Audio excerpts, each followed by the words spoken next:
Oh, it's on live. So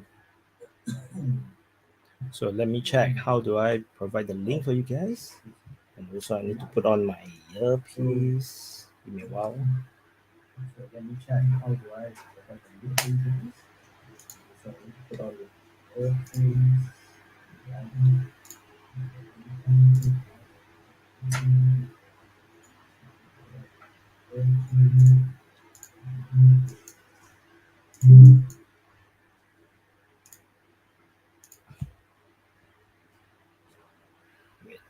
Wait, let me get ready. All right, I can hear now. Can you guys hear me?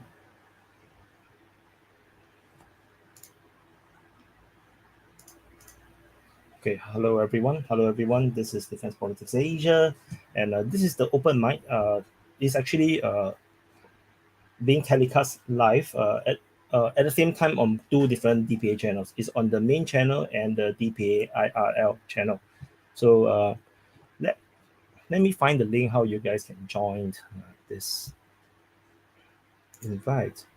Okay, invite copy. Okay, let me edit.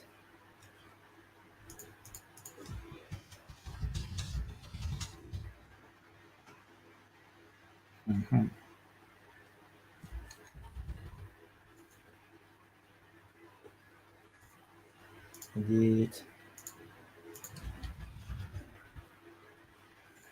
So okay, I just dropped the link that you can join the stream in the description below. If you might need to refresh your browser in order to see it, I guess, because I don't think you will auto update. And also to note that you need to have a webcam to join. So this is an open mic. Anyone can join to talk, and I will answer questions if you want to ask me questions, but ideally it's actually to actually listen to you guys view, and I can actually see the live chat from both channels at the same time. So let me adjust my uh,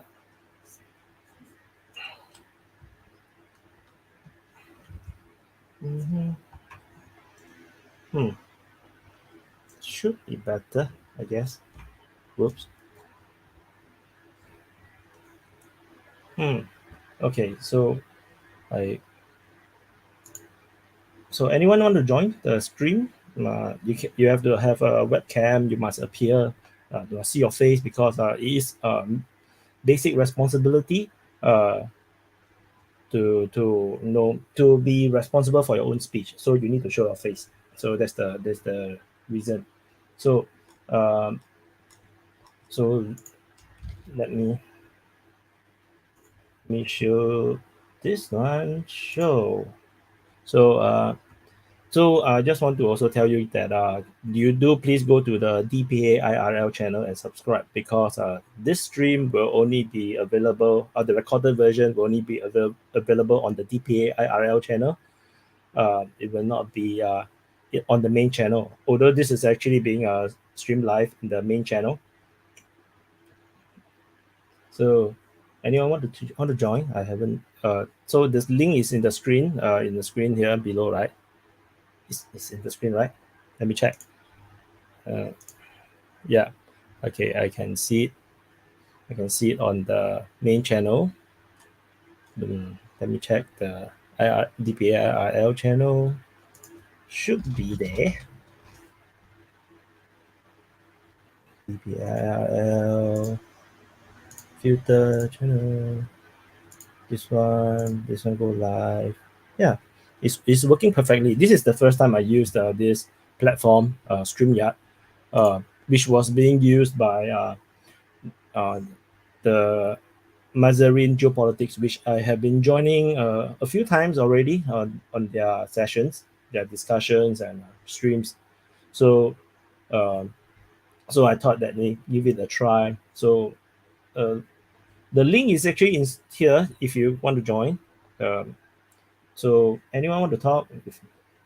So I can see some questions. Do you believe the Ukrainian forces that are trapped now in the south of Influence River will be destroyed?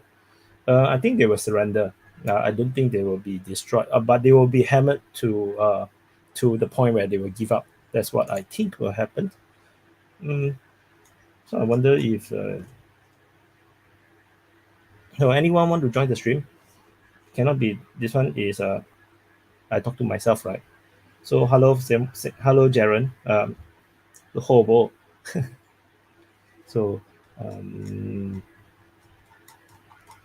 okay, this is going to be a failure if no one wants to join. Oh, I have someone joining. Do you have a face? Good. Failure if no one wants to join. Oh, I have someone joining. Do you have a face? Good. Failure if no one wants to join. One? Oh, I have someone joining. Do you have a face? You may want to turn off the YouTube channel. Oh, sorry, pardon me. Yeah, because if you didn't turn off the YouTube channel, then there will be like the super echo going all around. Yeah, sorry about that. Yeah, sorry. How you doing? Hey, good. This is the first time I'm trying this out, where I engage the YouTube viewers. Oh, so okay. It's a free for all in a way that anyone can join. So it's going to be quite chaotic, I think.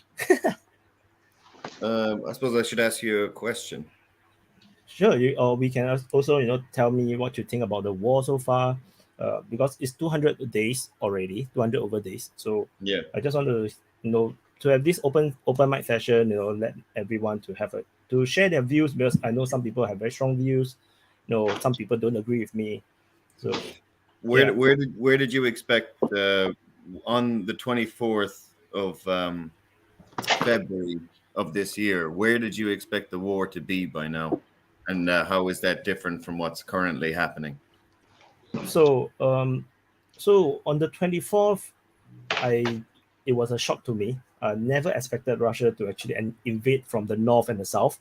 I only expected them to do what they did in the Georgian War, where they actually only fight from the rebel territory, because they are supposed to liberate the rebel territory, right? So they should be fighting from the rebel territory, and then they will head outwards and then force a surrender or a agreement, just like in the Georgian War.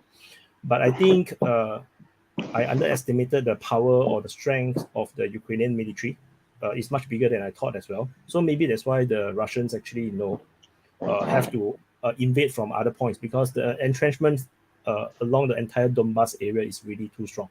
As we can see, until today, they are still stuck in certain sections around, I think, around Donetsk city, and the northeast part of Donetsk city, where the line is still the pre-war line.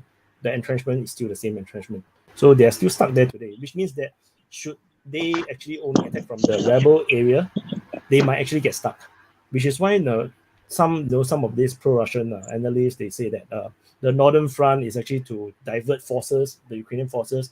In a way, it's actually true, because it stretches the Ukrainian army into multiple fronts. And so in April, my thought was that the war is actually going to be very fast, because the Russians actually invaded really fast. I was telling people, this Ukraine war will end very quickly. Russia is going to win. Then after that, the Russian gets stuck, and then we start to realize that the Ukrainians start to be able to reorganize, they're able to fight, and then the Russians stopped at certain lines and did not go forward anymore. And then I have to change my mind again. So I only try to appreciate the situation based on what I'm seeing, and every time I predict something, it goes wrong. So this is what happened, right?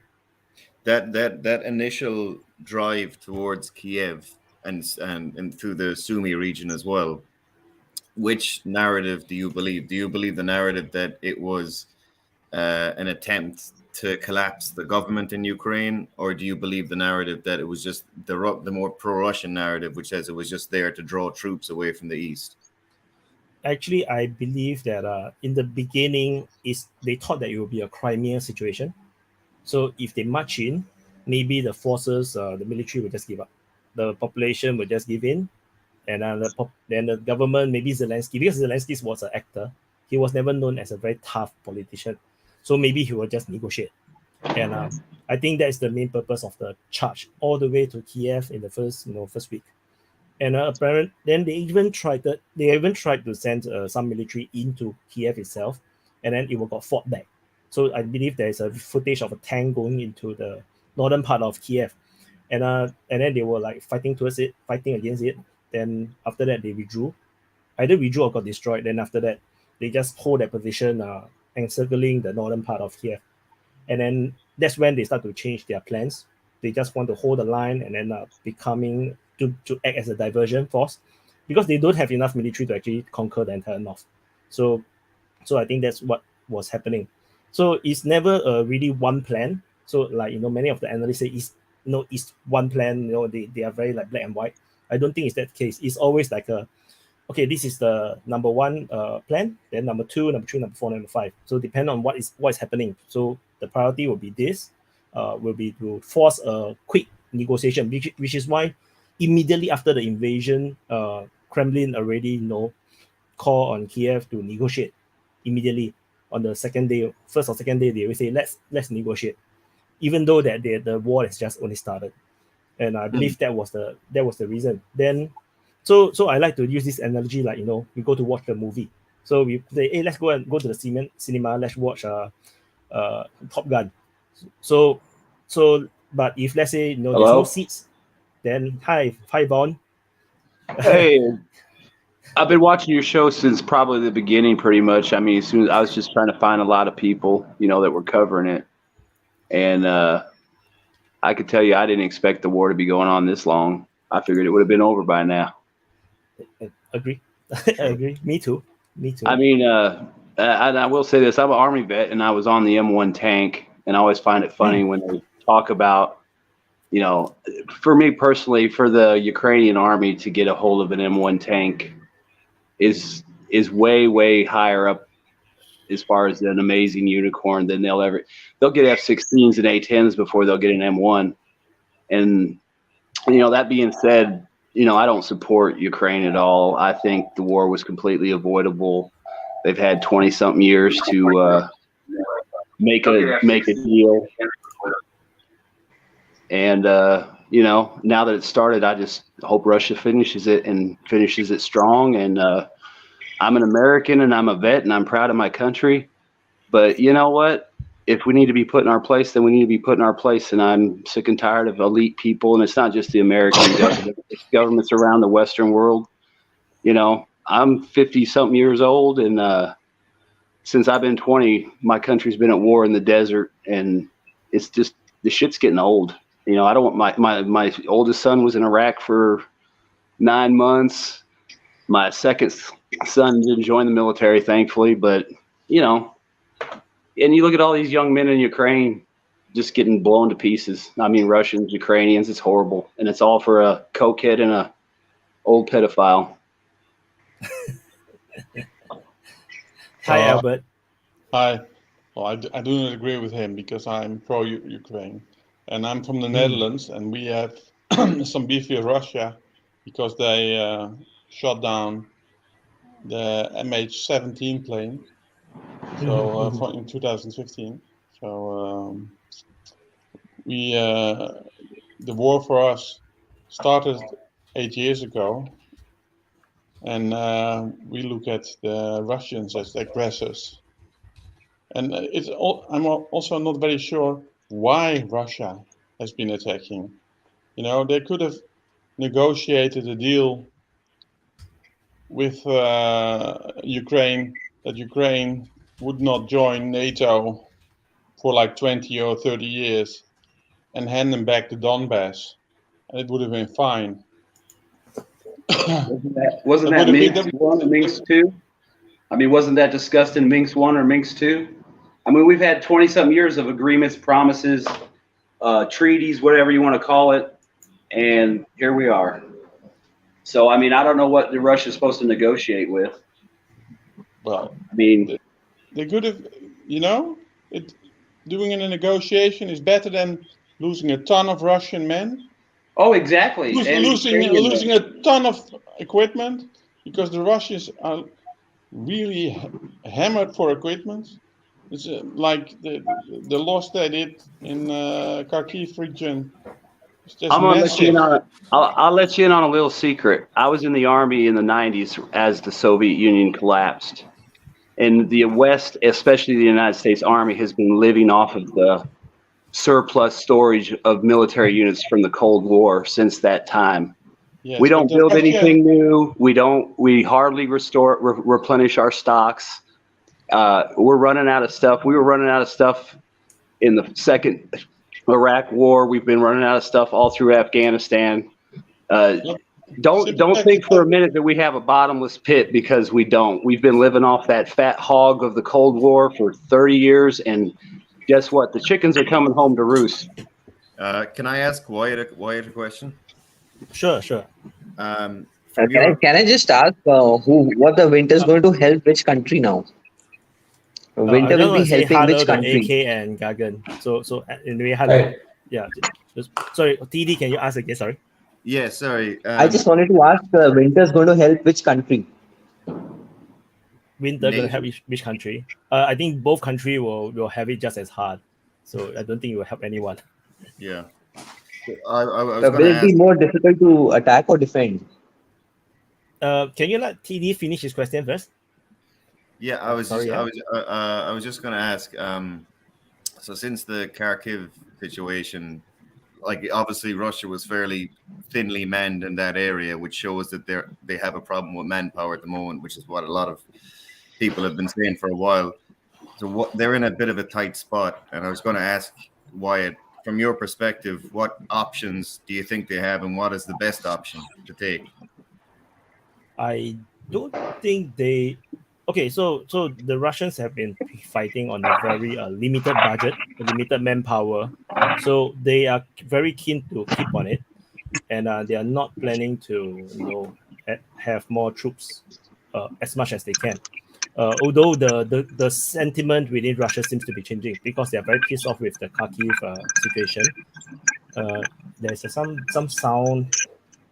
Is it Gagan? Can you so for those not talking, please mute just in case. Okay, so we don't have the background sound. So the sentiment now, from my sensing, is that in Russia there's this sentiment change. They really wanted to mobilize. A lot of people is talking about it. Although no, I'm not sure about the people who will be so happy if they are being mobilized. But the sentiment seems to be they want to mobilize. They want to end the war fast. In Russia, they want to show the Ukraine that they are much better than what it seems to be on the ground, where they did this massive, humiliating retreat from the entire of Kharkiv. However, from my point of view, again, this is just like the Northern Front. It's actually part of the plan.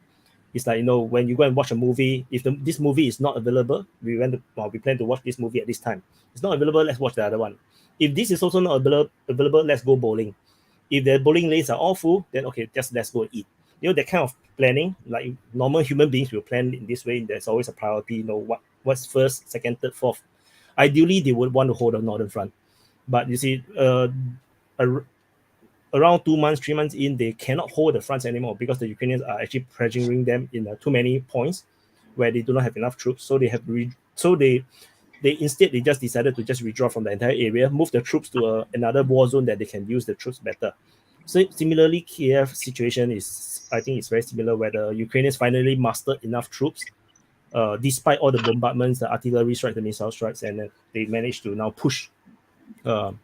And the Russians just say, okay, cannot. We have to move back to a different line where we can defend. So now along the Oskil River and the Savensky Donetsk River, they have many points, many choke points that they are holding up. So the Ukrainians are now going to get stuck again until they can mass enough forces that they can cross the river to penetrate. What about? I just wanted to know how are the troop losses of the Ukraine army. Do they have enough reserves to fight off for another 2-3 months? Are they losing troops? So where will they get I can answer that. AK, carry on. Yeah. I mean, obviously, Ukraine has a lot of reserves because they're refusing to send or let their men flee the country, so to speak. So a lot of the male population are already being conscripted, and apparently the conscription services are full. So there's a queue, to be enlisted. So in other words, Ukraine doesn't have a problem in manpower problem. The only side that has a manpower problem is Russia at the moment. Yes, Ukraine can probably field 500,000 more men if they had the equipment and the trainers. Exactly. But they can field those men. They can just feed them in like 50,000 at a month or something like that. No more. But But the other will question losing is, so of course, many is it men, necessary? will it put pressure on the government? Will losing so many troops and men, will it put pressure on the government to sign some ceasefire or get back, because they are losing human lives at the end of the day? But we don't know how many people they lose. The only people spreading figures about Ukraine losses are Russian. So we don't know. We don't have any figures about Ukraine losses.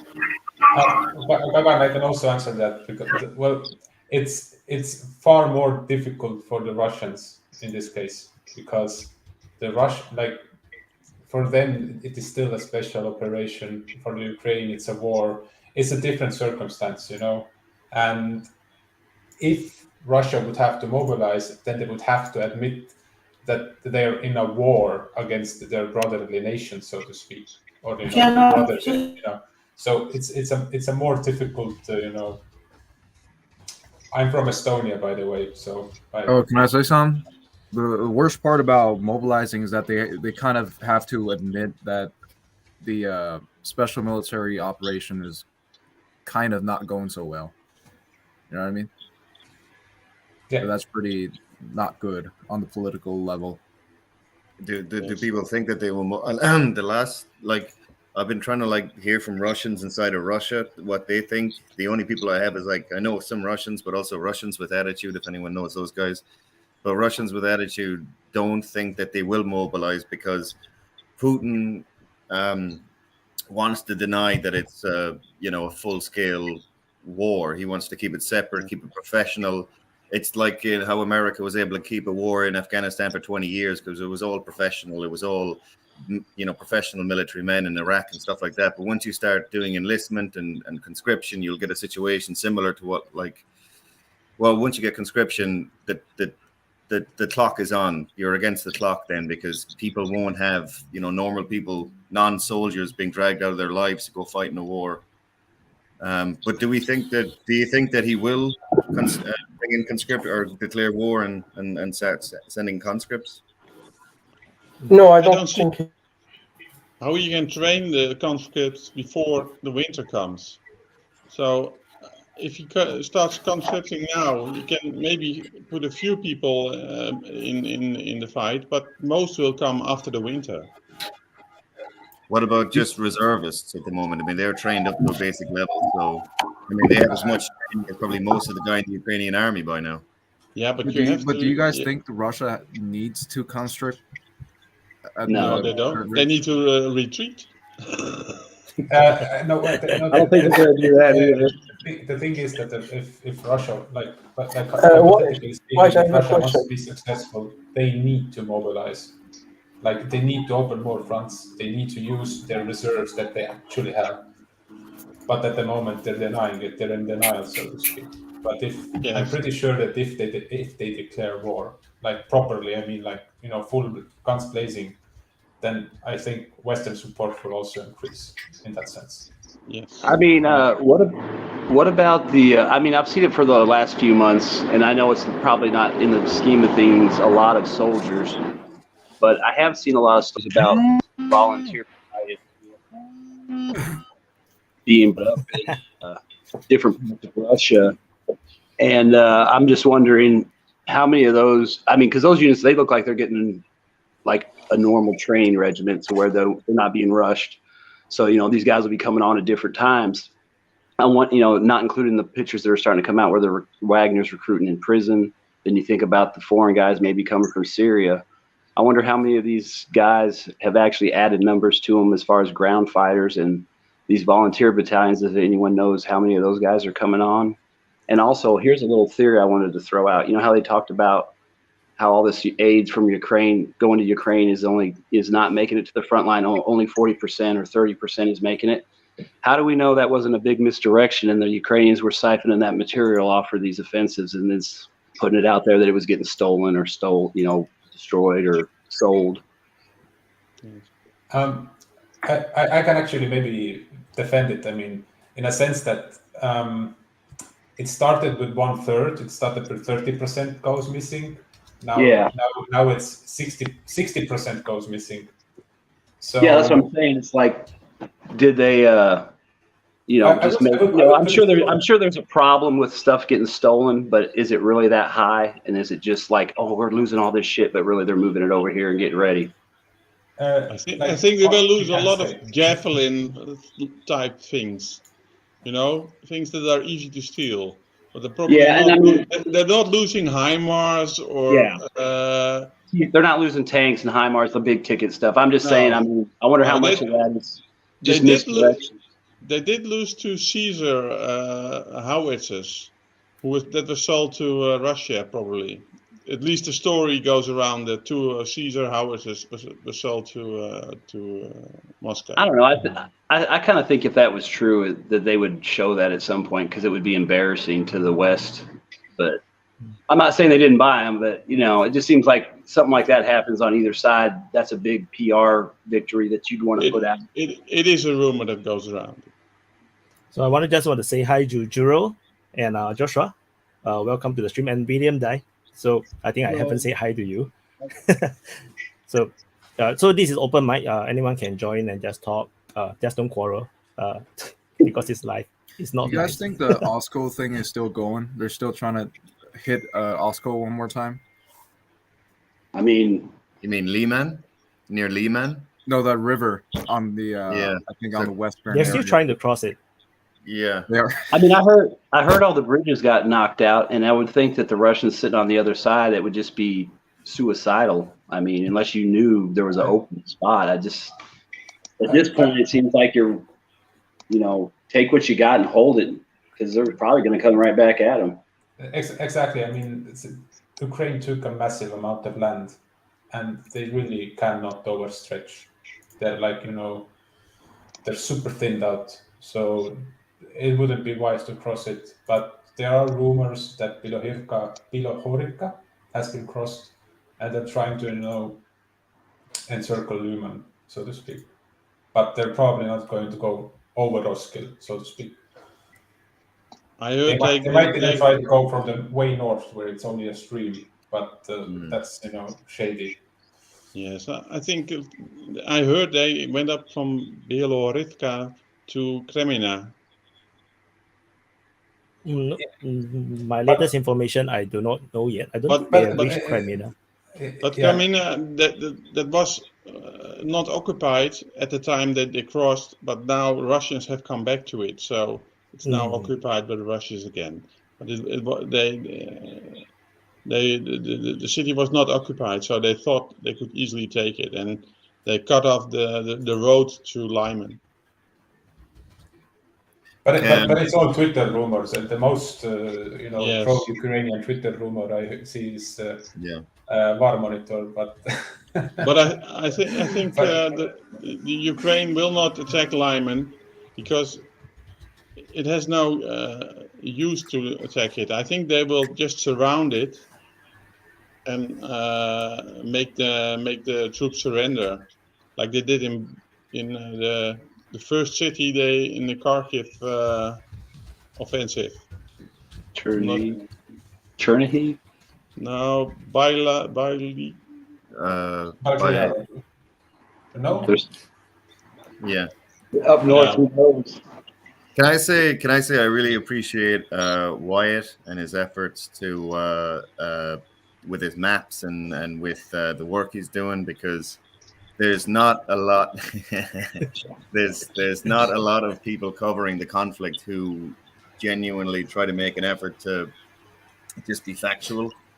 And I was wondering, I follow Wyatt, DPA, and I follow War in Ukraine. He's okay too.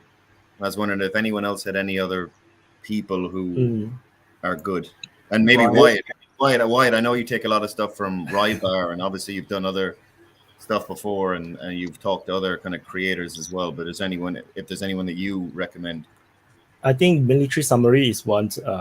Is really up there. Military so summary. yeah, because military summary is like the opposite side of war in Ukraine. So war in Ukraine is pro-Ukrainian. So military summary is a Belarusian guy. I think his name is called Dima. So he's pro-Russian, largely. So I'm actually in between them. So my comments are also always very funny. Like, when Ukraine is winning, the comments will start to say I'm pro-Ukraine. When Russia is winning, then the people will say I'm pro-Russia. So watch both of them. So then you will decide for yourself, basically, because depending on the battlefield, the news or the rumors are going to be scuffed, or some news outlets are like YouTube channels, so to speak, are going to promote certain narrative, and the other one is going to talk about totally different stuff. It is tough. I understand when basically there's so much bullshit out there to try and actually give a factual. I mean, I really like war in Ukraine. Obviously, he has his pro-Ukrainian bias, although he really does not like Zelensky, so that's quite funny. He doesn't like the leadership of the army as well. So no, they're all idiots. Damn, I can say the same thing about the United States. Hey, I've got a question, if it's all right. At least we're not fighting Russia yet, officially. Hey, how sustainable do you think the Ukrainians' offensive in the east is going to be once mud season hits, and if Russia decides to start hitting backline transportation hubs, railways, and that kind of thing? The Russians are already hitting all these places, but they did not really want to destroy the entire thing, because the Russians came into this war with a very noble way of thinking. They come in as a knight, in shining armor. That's at least the way how they perceive themselves, and that's what they try to act as if. Of course, soldiers on the ground, what they do, sometimes the higher commands cannot control, but they really come in with the aim to minimize civilian casualties. But this is starting to change after the Kharkiv defeat. The Kharkiv withdrawal. They start to hit all the power plants, as we can see over the past few days. And this seems like a change in terms of the mentality, where they kind of have this feeling of we have enough. And I I'm do not agree sure. by it. I think they started. They started bombing Kharkiv and Chernihiv and Sumy straight from the start. The center of the cities. They didn't bomb the center of Kiev because that's an important city to Russia. But Kharkiv, Sumy, Chernihiv, they just bombed the hell out of it. So as far as my understanding goes, in terms of the targets within these major cities, is that many of these targets are hotels, and these hotels or accommodations are used for the foreign mercenaries. These foreign mercenaries seems to be one of the primary targets they want to hit, because they want to discourage more foreign mercenaries coming in, and they have been particularly going after all these foreign mercenaries. Other targets within major cities are like factories. Any factories that related to the war, for example, repairing, providing new kind of maybe spare parts for their weapons, whatever. As long as it's a war related, they will bomb it. So, but they have never tried to bomb bridges for most cases, and they never bomb dams. So now we see the change. You see, they started to bomb the dam, which caused the flooding at Kryvyi Rih. So that's why I say, of the power plants, then the dam, things are changing. There's something has changed in their plans, and it looks not so good for the Ukrainians. Because once you start to do this, life will get very hard for the civilians. And they will start to experience what you're experiencing in Europe now, where it's going to have an energy crisis. Because Ukraine don't really have energy crisis, to be honest. They only have a fuel crisis because they were having trouble importing fuel in the beginning of the war. Now it seems to be resolved, and they don't have energy crisis because they got nuclear power plants. But now the Russians are now bombing all the power plants to the point where it's going to cause a lot of problems, and the trains are not moving because the trains depend on the electricity as well. This is my point of view. I can be wrong, also. I can be wrong. Yeah, so speaking of the civilian issue, there are I'm sure everyone's heard of it. There are reports of mainly in the Kharkiv region or the regions that Ukraine has gained back that there are civilians being executed by Ukro Nazis after the withdrawal of Russian forces. I've seen pictures. I'm sure a lot of you have. But, you guys think that's actually happening? Not mine. Someone's phone. But yeah, so you were saying I only saw one photo or video of, I think it's photo. I think in somewhere, I think Balaglia or Izum, I can't remember, of the two person bleeding out. But that's the most I can see. Of course, the pro-Russian channels are saying a lot of all these things. Yes, but it can't be verified. I've seen also the bodies dug up from people that were tortured and killed by Russian soldiers during the occupation in that area. So it depends on where you are looking, I think. And there's a ton of people that were murdered while the place was occupied by the Russians. So I will have something to say about the mass graves. The Russians cannot leave the corpse around. No, be it for war. That's correct. So they don't. But we can. So for example, so let me finish. So because it's a war zone, so there will be a lot of people dying for all sorts of reasons. So you have to bury them. If not, so usually it's the neighbors actually bury their neighbors. But I think when the Russians do come into, they conquer a certain territory, they will have to bury all these people, including their own soldiers, including enemy soldiers, and the mass grave might be those. In terms of torture, I did see some very condemning for the Ukrainian side once, but that was already well documented even during the past 8 years in the Civil War, because they were trying to catch all the collaborators and whatever, and it's actually well documented. But I don't want to go there because YouTube might strike me. But the Russian side, there are also footages coming out, and is the cowboy hat guy, which actually castrated the Ukrainian. Allegedly, the Ukrainian that got castrated was actually one of those, the Azov battalion guy. So and he was accused of raping people. That's why his punishment, the payback is actually so brutal. But of course, these are the stories. I can't tell if it's real. So but just listen 1 year, 1 hour. They dug up more than 1,000 civilians in Bucha, Borodyanka, and Irpin, and more than 1,000 civilians were killed there, and they were killed in the period that Russia was occupying that area. Actually, do you you see the of them were photos shot from Bucha? Those photos are probably fake. No. If you think about it, how many videos have you seen where there's Ukrainian soldiers holding puppies and kittens, and then another video of Russian soldiers holding puppies and kittens? I mean, that's the way it's going to be. They're going to put pictures out saying you did this and you did that. But I'm not trying to take away from the stuff that happened, but I'm just saying, I mean, we're never going to get the real story until it's over with. And even then, in the case of those areas, there were reporters from like 50 or 100 countries have been to the areas. They could talk to the survivors there. They were free to talk to everybody.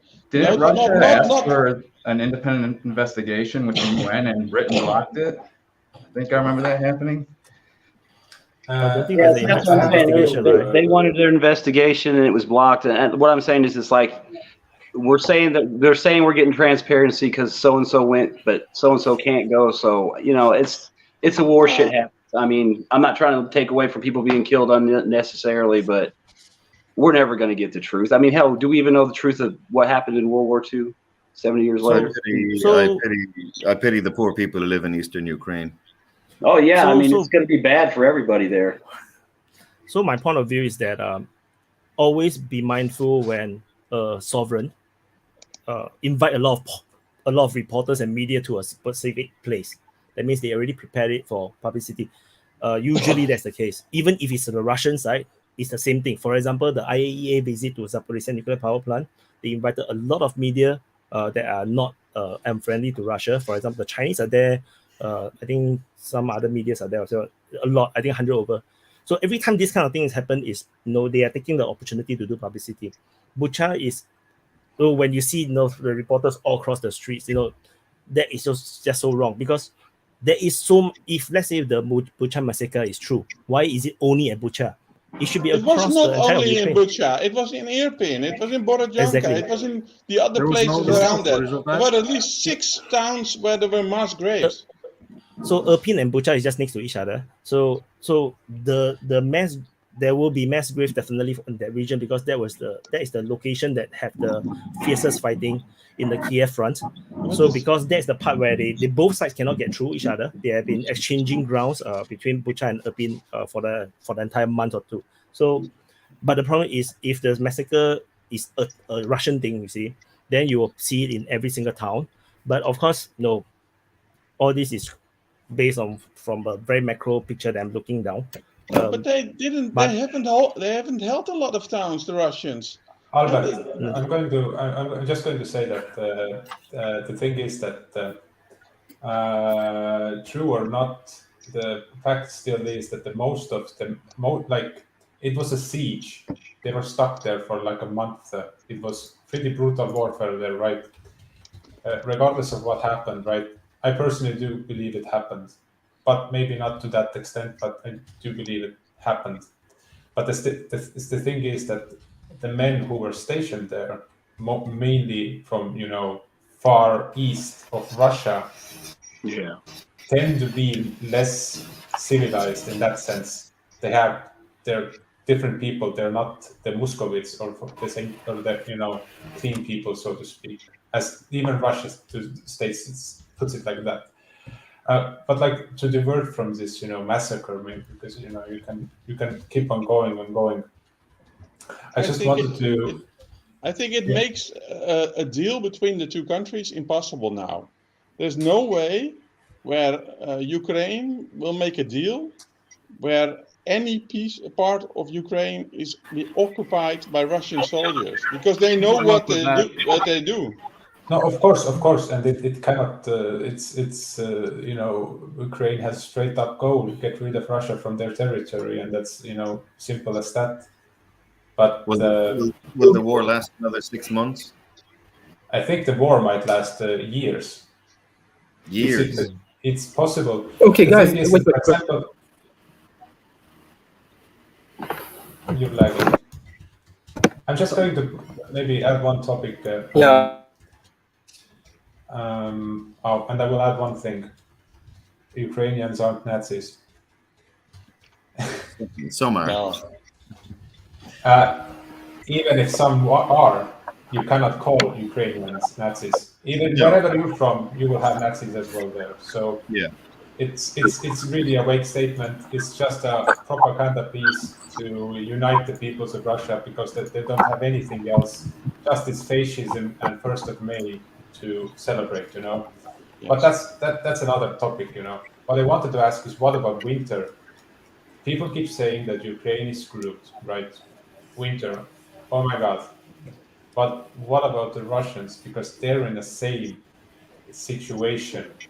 I'm 100% sure that, for example, the units that were sent to Kherson, people saying 20,000, 10,000, doesn't really matter. They don't have even their winter equipment. So I'm fairly sure that they don't have their winter equipment. So, I mean, what I want to say is, again, that people keep saying that, winter is coming, Ukraine is screwed, everybody's screwed. Like this, like Russia is this big behemoth, like they're not afraid of cold themselves. Everybody needs to understand that when winter comes, both of them are screwed. And recently, EU, I mean, at least from Estonia, they're starting to send or gather money for winter equipment, tents, and so on, so that the army there will be better supplied, in a sense that they will at least survive. And that's just a topic, from that might impact a lot more, because if you take over a village that is demolished to the ground, you have no cover there, you cannot heat, nothing. Well, that would be like, if you think about that's some of the stuff they did on the Eastern Front, where they would burn everything down so that there was no shelter from the winter. But honestly, I think both sides would probably try to consolidate and hold their positions. No, that's winter, yeah. because I don't think either side is in a position to make any kind of big moves unless something like blatantly just fell apart and look, there's nobody here for 5 kilometers. We can just go. I think both sides would probably just settle in for the winter if it doesn't end before that. What about the big Ukrainian push south towards Melitopol and Melitopol or Mariupol? Is that a real thing? I mean, Wyatt, you've been talking about that a bit. I think they're waiting for the troops from Kharkiv to go down. So the diversion for the Mariupol. They could get. What's the question again? Sorry. Do you think the Ukrainians are going to strike south from the Zaporizhia line before winter? So in the next month or so, towards Melitopol or Mariupol? Do you think so? They better start soon. Because I wouldn't say they will go for Mariupol though. They will actually just want to cut down, break the supply line, and then cause a lot of mess. And they know that the Russians have very thin lines. Russian lines are very, very thin. It's only one line of defense, if I'm not wrong. I don't think there's probably a second line. It's not like the Ukrainians. Ukrainians have at least 3 to 5 lines of defenses. Basically, that's why the Russians cannot break, you see. Every time they break a defense line, there's another one behind that is immediately shooting them. So the Russians have only one line because they have so low manpower. They're trying to preserve manpower. They don't want to send so much troops into Ukraine. So once the line is break, then they will actually have another, Kiev-like flooding of the Ukrainian troops across the entire region. Then it will look really ugly. It seems like right now Russia is only able to stop one offensive at a time. So they've stopped and kind of slowed down Kherson. But then Kharkiv fell apart. So it seems like the Russians only have the capacity for one at a time, whereas Ukraine is able to launch.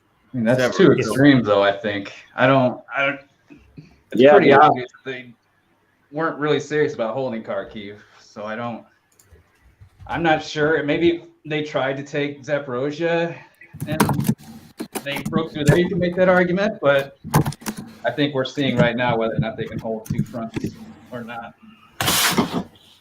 Yeah, well, the push of Zaporizhia will show, I suppose, will be the proof. I think they're still waiting for 1 or 2 brigades to go down from the Kharkiv region down to Zaporizhia region.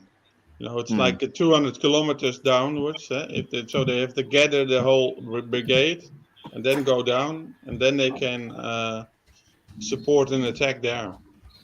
Yeah, I would think they'd have to start pretty quick because, I mean, I already saw one video where those Chechen replacements were coming in and it was pouring rain. And I'm assuming they're coming in somewhere along the front in the center just because that's the easiest way to spread them out. But I would assume they've got to get moving on something like that because it's going to start raining more. And when does muddy season start? Muddy season starts right now, right?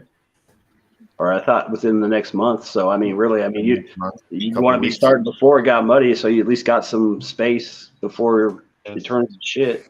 But in the south, it is less. More dry.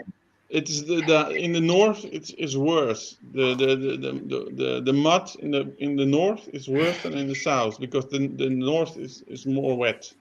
Yeah. See, like right now, I think it'd be crazy if they started thinking about, hey, let's keep pushing from Kharkiv because or over the river, the Oskol River, because it's like you got to get across that. Everything's getting ready to start raining. Plus, it obviously would benefit defense. And the same thing now. It's like if they're going to do something down south, I think they should get moving on it because the longer they wait, it's just like before.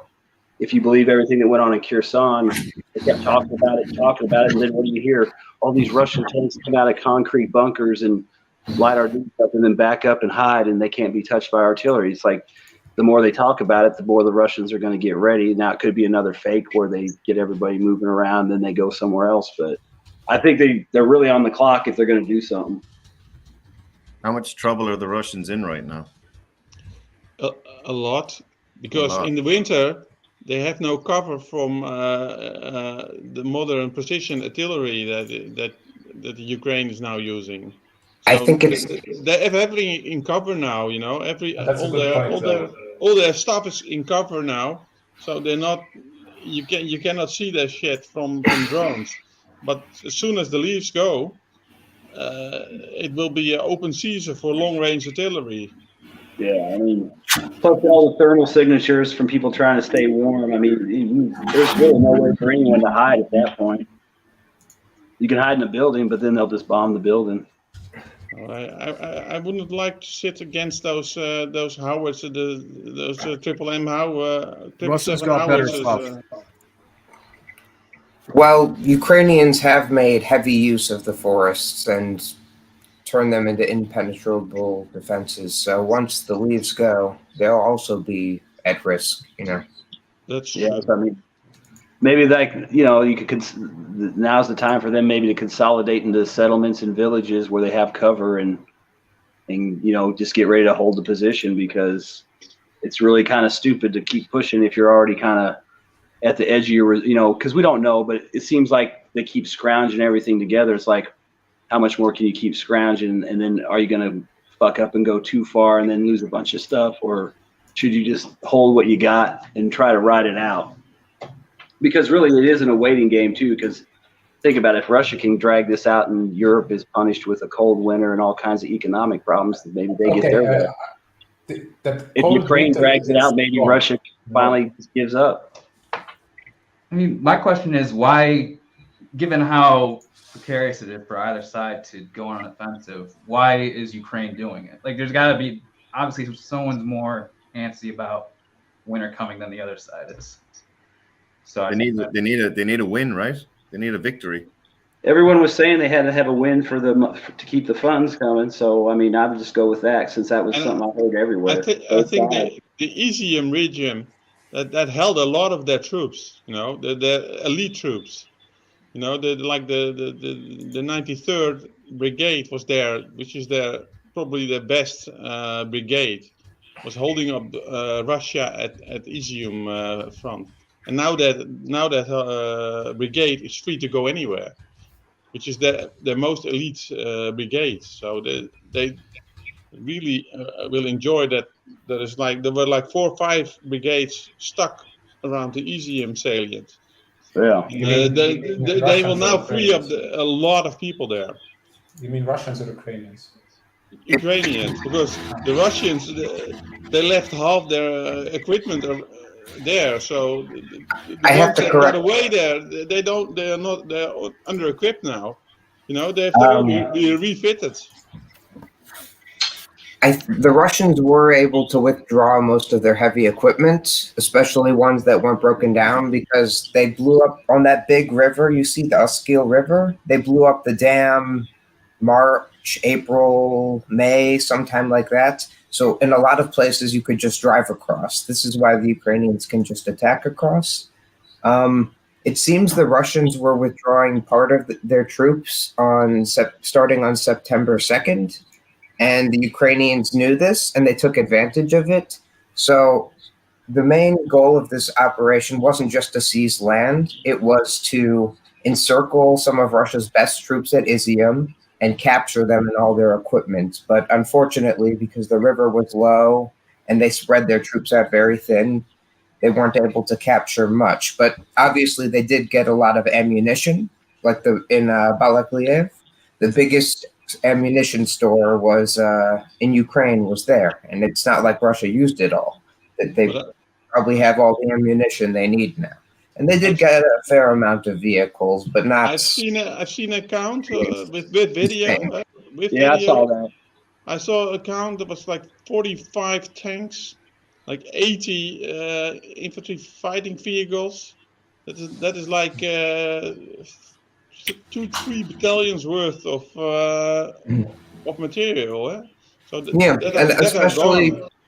especially early on, they just ran and left tanks, or if like there was a small little engine problem or it got stuck in the mud, they just left it behind. There are pictures of tanks that they try and BTRs stuck in the river, and those are probably like in perfectly good shape. They just got to clean it out, fix them up a little. They say they got, I think, 336 pieces of trucks and tanks, something like that.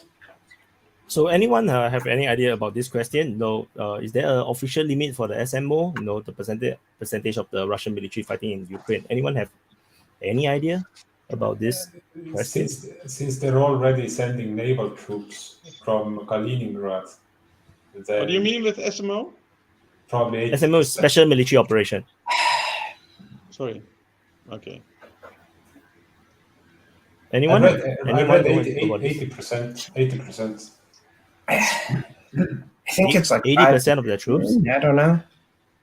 Of their, I read a lot of it, because if they're so desperate that they're going to send their untrained personnel rocket units, and if they're going to send some naval ammunition guys who shouldn't be on the ground, then that's worrisome. Because our normal military wouldn't do that. They will stick to their guns and send people who they actually care about, like who can do something. But if your aim is just to send cannon fodder, then that's a different type of mentality or approach. Yes. Do we have any idea how much they sent initially? Because I think they sent initially about half their fighting army to Ukraine. I thought it was only 20%. No, 20% of their total army, but of their fighting army. Yeah. They have a lot of troops that aren't fighting. They have like. I've heard numbers like 150,000, but I don't know if that was total or if that was just the combat troops. Because if it was 150,000 combat troops, you'd have to have a few 100,000 guys behind them supporting them. So it would have been like 500,000. Yeah, exactly. I think so maybe 50 to 75,000 combat troops at the beginning with support, kind of. More like 150. That doesn't seem right. Because from my understanding is that 200,000 to 250,000. But that includes the militias from the Donbass, the Donbass military, and that also includes the Chechen forces, the Wagner PMCs. It's like everything, and I'm not so sure. Because all these numbers are operational secret. It's really hard to tell exactly, especially when the Russians are rotating the forces so often. Every 2-3 weeks. I think every 2 weeks or 3 weeks they are rotating the forces. All over the place. They keep changing, which is why you can see their operations is always start-stop. Yeah. They always start and then they stop, they start and then they stop, because they are always not rotating their forces. The only ones that are always fighting is the militias, the Donbass militias that are always fighting for most cases. The Russian regular military are always rotating. You can see the Chechen forces, all of them just went back, and they only just came back, after since the conquest of the Luhansk, and that was like how long already? I think 2 months. Yeah, it's been at least a month that you haven't heard anything. Probably since Lysychansk. So they only just got deployed in Zaporizhia. So to say that 50% of the troops are already deployed, the fighting force, it may not be that accurate, but 20 to 30% of the fighting, or even 40%. Might be possible. Something that they can rotate enough, because they are rotating their forces around 2 weeks or 3 weeks once. From my gut feeling. I would like to go over the early stages of the war and how it almost ended in March. So basically, I think they obviously were planning to invade in December, it seemed, in the beginning of the winter when the ground was all frozen, because invading when it was all muddy was obviously the worst time. But obviously they made a little deal with China. They probably planned to invade, I'm guessing probably in the summer, but there was a buildup of Ukrainian, or I think there were more militia troops on the border. There's one of the top Ukrainian military officials saying it. There's some clip of it. There's evidence of this, even though it's hard to find on the internet. I think they had at least 60,000 and growing. So Russia decided, okay, we need to attack now. And originally, their plan of attack, I guess the 3 days, I don't know where that came from. I think it was from the West, but I don't think it was completely an understatement, because like in Kherson, they had all their agents ready to make sure no bridges exploded, that the troops could just rush in. Obviously, the South is the flattest region and the easiest to conquer. But, the CIA and I guess MI6, because they put a lot of investment into trying to start this war, trying to keep it going, doing the coup in 2014.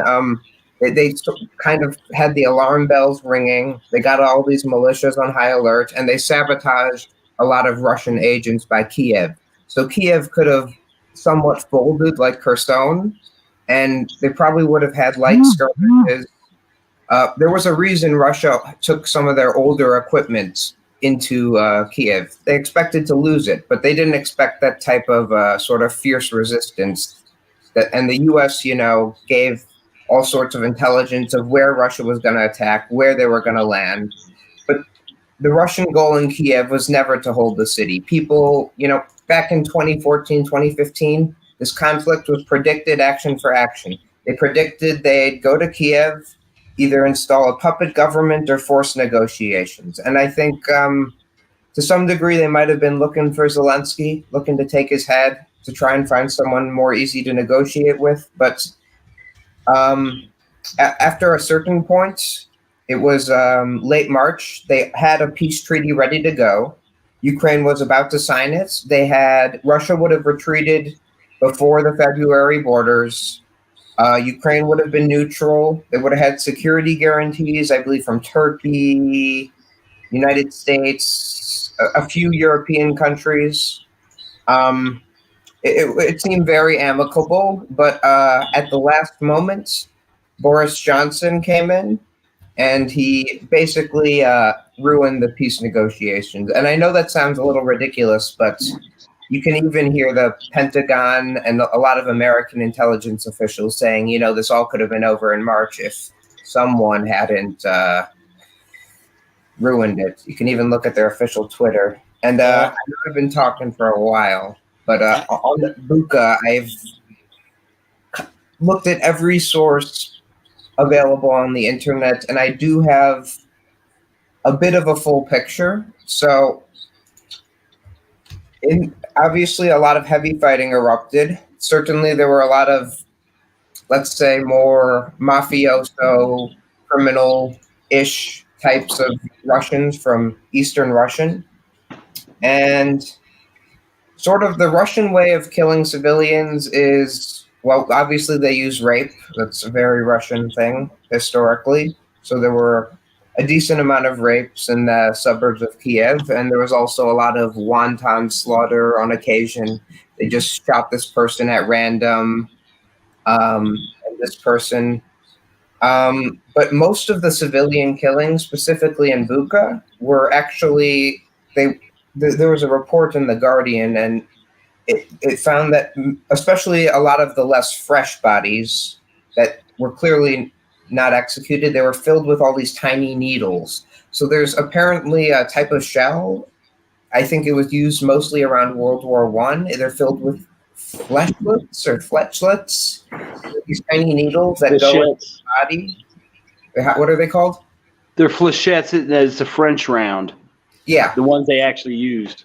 Yeah, flechettes, and most of the civilians were killed by these shells. Obviously, there were some that were just wanton killed by Russians who sometimes did rapes. In the civilian test, it was a little hard to read through, but a lot of the civilians said, there were some good Russians or good Chechens that came and took the soldier away. I mean, obviously, some of them got away scot-free, but Chechens don't mess around, and they put a bullet in those soldiers' heads sometimes. What about all the, when they talk about all these dead civilians laying around, what about all the videos we saw before the war started when they were literally handing out AKs like candy in these cities? And, how organized were those people? Did they hear the Russians were coming down the road, then a bunch of idiots run down the road and get killed, and then later on, look at all these dead civilians. So one person, I'm just wondering, is that part of that body count right there? Just people that got guns, didn't know what the hell they were doing? I'm sure that was, but I don't think there was much of a resistance in Irpin or Buka because it was just a big attack. It was all of a sudden. Yeah. Most of the civilians left, but there were some who had those white armbands. Yeah, I So, saw that. The problem with the white armbands are a symbol to the Russian soldiers that you're a civilian. Obviously, people put them on their cars, and sometimes in like the very first few days of the war, they still got shot at. I mean, war is confusing, especially if it was a lot. The Russian soldiers weren't expecting such fierce resistance, and also Ukrainian soldiers were using civilian vehicles because what do you expect? It was a sudden attack, kind of. But yeah, these white cloths represent that you don't want to be, you're a civilian, don't shoot me, to the Russians. But after the Russians retreated on April 1st and April 2nd, some people from the Boat Brigade, they are a section, some regiment, or not, of some battalion of Azov, went in to Bucha. There's a video of them on this website. It says, "Can we shoot the ones with the white armbands?" And the guy's like, "Hell yeah!" So Russians, more wanton slaughter, rape. Ukrainians, more sniping at civilians, executions. So oftentimes they take these white armbands, tie them around people's the back of their hands. Sometimes they put a bag over their head, and they often put a bullet in the back of their head. So one person that was killed, I think approximately 50 were killed by this boat brigade, in addition to all the other civilians. They were deemed Russian collaborators because they might have received food from Russia. There was one guy who was this sort of politician that got put under house arrest in, I think, 2016 or 2018. A pretty famous guy. He was also executed. He was somewhat pro-Russian. This was in Bucha. So it's really a mess, but as a general rule, Ukrainians, specifically mostly right sector, are more doing these execution styles with the bag over their head, the hands tied behind the back. Russians, they're more wanton killings or rape, or just, they might just shoot someone out of the blue. So I've noticed that trend. I can link you a few sources, but they were kind of obscure. I'd have to dig through some of them. You can see the difference too. I mean, I'm sure this stuff's happened with everybody, but like regular Ukrainian army troops, I mean, there's a reason why they're putting these nationalist battalions behind the territorials and the regular, because they're going to execute them if they surrender or anything like that. So, I mean, I wonder if we're going to get to the point where they'll start sprinkling these guys into regular units just to try to keep the order and the discipline. Well, it's called barrier troops. In the first, especially around Kiev, the Russians were using Chechens as barrier troops because they're pretty scary guys. And, I think the Buryats, some of them had a little conflict. I think a bunch of them were killed. Oh, hey, buddy, I did the research. I got information from both sides. I can show you links if you want. So, in Cherniv, there was about 10 Ukrainians waiting for bread. Some Russians just gunned them down. Wanton. I don't know. Some of them are on vodka. Some of the Ukrainians are on drugs or vodka or whatever, but it doesn't excuse any of it. There were several incidents where drinking played a big role, I think, because a lot of the Russians they robbed every store that had liquor in it, and there was tons of videos with liquor bottles all over the place in the fighting positions. Yes, as you said, the Russian soldiers are not very disciplined, I think. Depends on the unit, I imagine. Probably. There are certain elements, you said, from Eastern Russia and like some more rural parts. They grew up with the collapse of the Soviet Union. They joined these mafia groups. So these are. But most of the Russian army is from the east, eh? It's not like there's no one from Moscow there. There's almost no, there isn't. But there are some that are more involved with sort of criminal gangs, especially I think by Cherniv. I don't think why it would appreciate the wild Asian stereotype. Well, I mean, they're all The Russians, Eastern, right? the wild Eastern guys. Can I ask? Because I'm going to jump off. Don't send Wyatt to Russia, Eastern Russia. He'll go savage on us. Yeah. Can I ask? Yeah, Just go ahead. Wyatt, in the next 6 months, what do you think is going to happen? And you have to make, you can't just say I don't know. You have to make a prediction, and we won't hold you to it because you've been put on the spot. But it would be nice to get a. It doesn't matter because I have made so many predictions that went wrong. I'm kind of numb. Okay. So let's make another wrong one. Okay, so things actually got very complicated because it was actually heading towards a point where most of the West, generally speaking, of Europe, is about to give up on Ukraine because of the energy crisis. They are on the brink already. Then came the Kharkiv success, which then puts the leaders now in a very hard position because now, especially for Germans, they are very desperate now in their situation, and they are now in this very difficult situation because they thought that they were about to be able to let go of this Ukraine support, and then they can actually start to negotiate with Russia, get some gas, not get so cold in winter. No need to suffer all the political consequences that come with it. But because of the Kharkiv success, now they now have to obligate to give more to Ukraine in a way to support so that they can have another Kharkiv. And as a result, things get very complicated because you can see that Russia have ramped up their targeting. So now they started to hit power plants, hit dams. I'm not sure what else they're going to hit next time. And the Chechens are back. So one of the most seemingly efficient forces is there now. On TikTok, they are efficient. Yeah, and they, I don't know. I mean, this is only based on whatever propaganda I'm reading. So and there might be also a case where there is popular support within Russia now.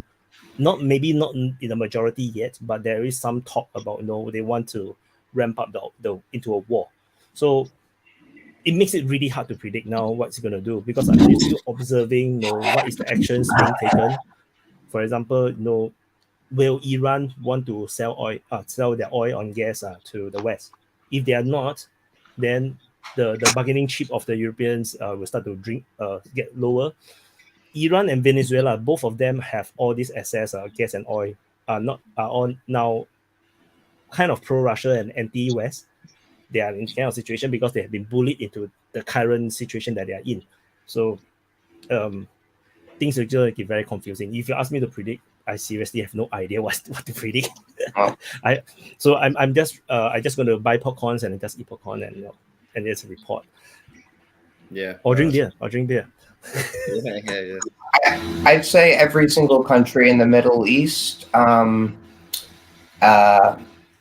Latin America and Africa, and Israel and Morocco, on the surface, they might be sort of supporting Ukraine, but that's more because they have a conflict with a neighbor, and Russia's sort of on the other end of that conflict. But underneath, they also have some sort of want to keep some sort of relationship with Russia because they understand, this is sort of like a NATO is sort of causing it. They've all been, had some bad Cold War experience. For some people, like in Central Asia, they're very upset at China over, the detainment of Kazakhs and Uyghurs and sort of trying to control some of their oil. They're very upset at Russia. So they're very, pro-Ukraine because Ukraine's fighting one of their enemies, Russia, like a lot of Kazakhs and so on. I don't know. Just wanted to bring that up. Just was chatting with people around the world.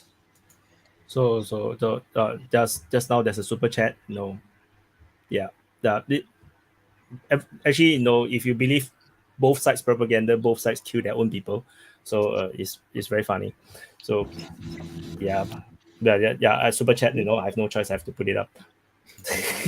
I mean, if they retreat, sometimes they do. Both sides have used barrier troops.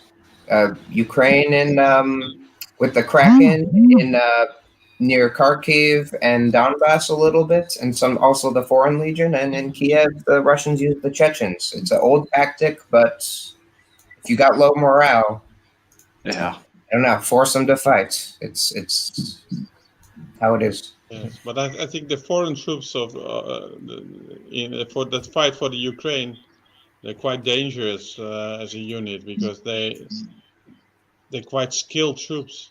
You know, they're mostly like people that have been soldiers for 10 years or something.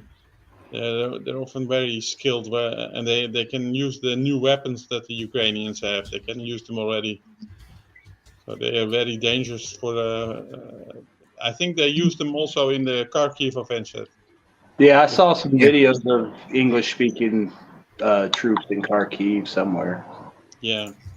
And there was a pretty good amount of them. I mean, I wouldn't say the whole unit, but maybe half the guys on camera that you could hear talking. I would say a battalion of them. Yeah, and then I agree they're dangerous because of that. But at the same time, those guys have to realize they've got like probably the biggest A1 priority target on their back. Because I mean, look at how many times they've gone after those units when they've, set up places to recruit or rest or refit or, anytime they can find them, they make it a point to mention them in the briefings and everything. Like, we found this guys and we killed this many and, blah, blah, blah, whatever. They make a point to talk about killing the foreigners. Well, the Polish have been staying on with the fights. Same with the British ones. I think them specifically, some of them were sent by their government, including some of the recent American ones, because the vast majority of Americans were already left and ran away from the Foreign Legion. If you look at the data, it's probably true, especially after some recent catastrophes. You saw some interviews on Western media. So the ones that stayed are either grizzled veterans, maybe like Marines or Green Berets or something, or they were sent there, I don't know, probably by the U.S. government, so on. Yeah. Any comments about the Russia not ending it with one nuke? Any comments? I don't think nukes are really applicable in a conflict. They're unimaginable to use in a conflict. It would just let the genie out of the bottle in so many ways. I don't think Russia even considers it. Could get to the point. I think my biggest concern would be just with the nukes is I think the longer this drags on, the wild card is Joe Biden and the Western governments like von der Leyen and some of the other ones that are a little more hyperbolic. If it gets to the point, I know some people won't like this, but I believe it's going to be Russia's going to win this eventually somehow, and whatever form that takes, you'll know they won. I'm afraid of someone like Biden or someone like that desperate and doing something stupid because they just can't quit. They can't save face. They can't admit they defeat, and they do something like pop off a tactical nuke or, escalate to that degree. I mean, I'm if people are like, oh, Putin's crazy, yeah, Putin is Putin. He's his dude, but he's a consistent guy that's been there forever. I don't look at him as somebody who's going to run off at the mouth versus, look at Joe Biden every other day. I don't remember what I said, but that guy over there, I'll take him behind the gym and whoop his ass. It's like he's a clown. Well, and I just worry about what's going to happen when the West can't admit defeat. As much as Joe Biden might be, eating his applesauce in a nursing home or whatever, him and the people in charge of him do understand some major nuclear wars. It's actually been the UK that has their finger on the trigger. Look at what their recent prime minister has said. That's what I'm saying. I mean, it's like this. There's a certain attitude in certain people that is like, well, you know what, like even in the beginning of the war, I remember seeing a congressman here talking about, well, we might use tactical nuclear strikes on Russian troop formations. It's like, and this is why they're still inside Russia pre-invasion. I'm like, are you freaking insane? I mean, what the hell are you thinking? There's still people like that over here in the West that think like that. They think they're fascists. They're neocons. And everyone in Congress, it's like this Cold War hysteria just suddenly lit up. I mean, especially on like the people that grew up in the 80s that are sort of like from all the Reagan sort of brainwashing. I feel like their generation waves the flag a lot more than, let's say, those that are like 70 and older. Or my generation, like 40 and younger, or me, 20 and younger. It's just very scary to see. And I don't know. I mean, like, I'm in my 50s, so I was, you know, a teenager and a kid in the 80s, and I remember the Cold War, Reagan, and all that. And it's like, that's why I'm just like, I think a lot of people my age are more like, you people talking about a nuclear or you can win this or win that. You really don't understand what you're talking about, because you don't understand what was going on back then. You know, everybody knows about the drills and the threats, and, you know, you go to these old cities and stuff, you can still find the bunkers and everything, and Russia supposedly has all that stuff still. I mean, it's like, I think a lot of people that are my age are a little bit more realistic, because we remember, you know, the threats and stuff, and then it ended, and now we're like, why are we dragging this out again? Why is Russia all of a sudden this, you know, something we've got to fight? It's just, I don't know. For me, I just seem like we put that dog to bed and we should have made peace. There is I have a question. So because I'm not exactly from Europe, so I want to understand, what has Russia done since the end of the Soviet Union to Europe that caused this animosity towards Russia? It's a pity that the Estonian guy has left, because he can probably tell you all about it. I think I live in the UK, and I think that the general perception has been that the chaos that enveloped Russia in the 90s, which happened for a variety of reasons that you could talk about, but it left the country seriously humiliated, and it meant that afterwards, that I think when Putin came in, obviously his main kind of effort was to improve living conditions and stuff, which he did. He massively improved living conditions in Russia, and the economy was doing really well for, you know, during the noughties and stuff like that. But also the other part of what he wanted to do was restore Russia's self-esteem. Yeah, like pride in his country. Yeah, pride in his country, and that basically means that, I mean, NATO needed a purpose to continue to exist. And so they were kind of in that. NATO was NATO's worst day ever was when the Soviet Union collapsed.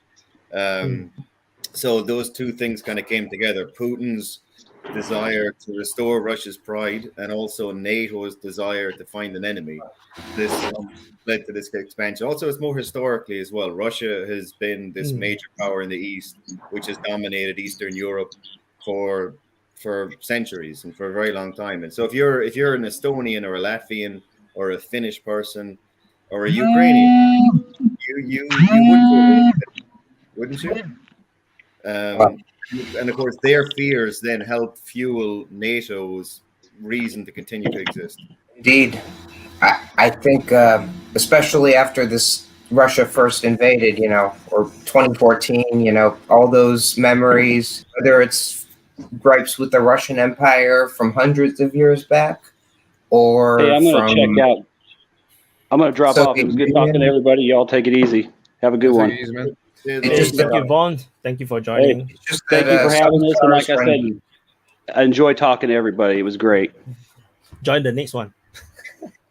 I think also that when Putin came back for the second time, you know, he had first 2 terms, then Medvedev came, and then Putin came back, and then it started to get worse. You know, we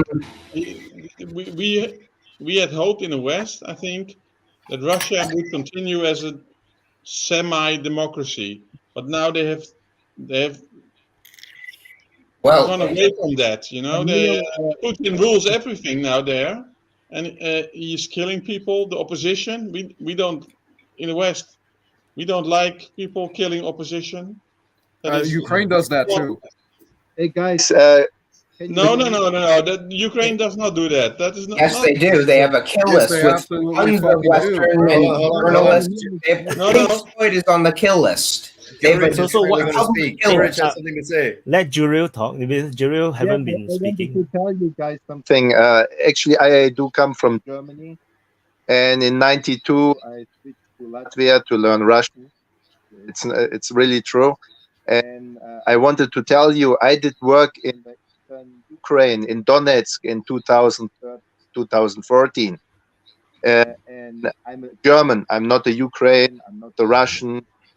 I have, you know, I want to tell you the experience that the Donetsk region in 2013 So it was 2013. It was how to say very pro-Russian. It was very, very pro-Russian in those days in 2013, and I didn't hear one word against Russia. So that was 2013.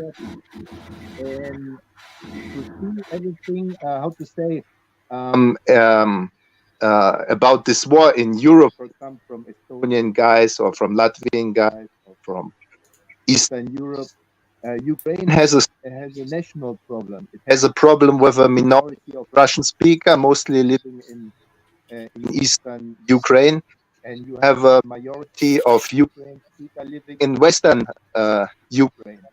And all this shit started actually with this 2013-2014 kind of civil war, something like this. And we in Germany and in Eastern Europe and in Western Europe, we are now inside of this Ukraine conflict. Which is believing that Eastern Ukraine is Russian, and the majority there are also believing like this. I did work with these guys. They say to me they are Russian. They are Russian speaker. They love the Soviet Union. They miss the Soviet Union. Why not come back to the Soviet Union? And Putin used everything like this. And now we are actually in this conflict between Western Ukraine, Eastern Ukraine, and now we are on the battlefield. And so even then we are sending weapons, we are sending money, and it's, how to say, I did work there for 1 year. I did work there. I did see all the shit. I had to leave Donetsk because of this, and yeah, it's it's not that easy. But the Russians are, how to say, bad, not the good, but the Donetsk and the Eastern Ukraine has their own story. So it's not really Ukraine for me. So I just wanted to tell this. It's not that Ukraine is just one, how to say, one nation. They are absolutely different to the Russians. It's not like this.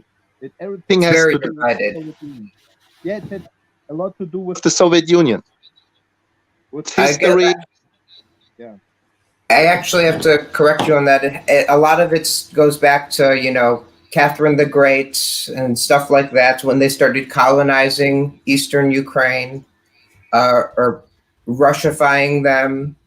And also there's the Soviet Union, where a lot of them are intermixed, intermarried, but most of it started under, Catherine the Great. There was like a saint in 1900. He predicted that there'd be a conflict between East and West Ukraine because of the cultural divide. One was more sort of with like the Polish, they fought with the Polish, they fought as allies, and then it just very complicated. A lot of countries have a divide. That doesn't have to make it a war, Well, we can see Zelensky. He is from the Russian-speaking side. He's not from the West. Zelensky is a Russian speaker.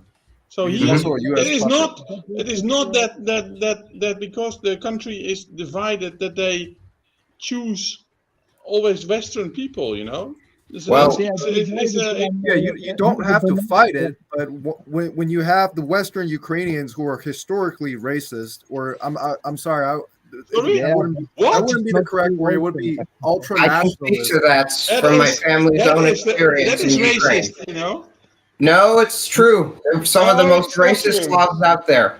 Exactly, and it all came from the idea they see Russia as Mongoloids. They think they were superior than the Russians.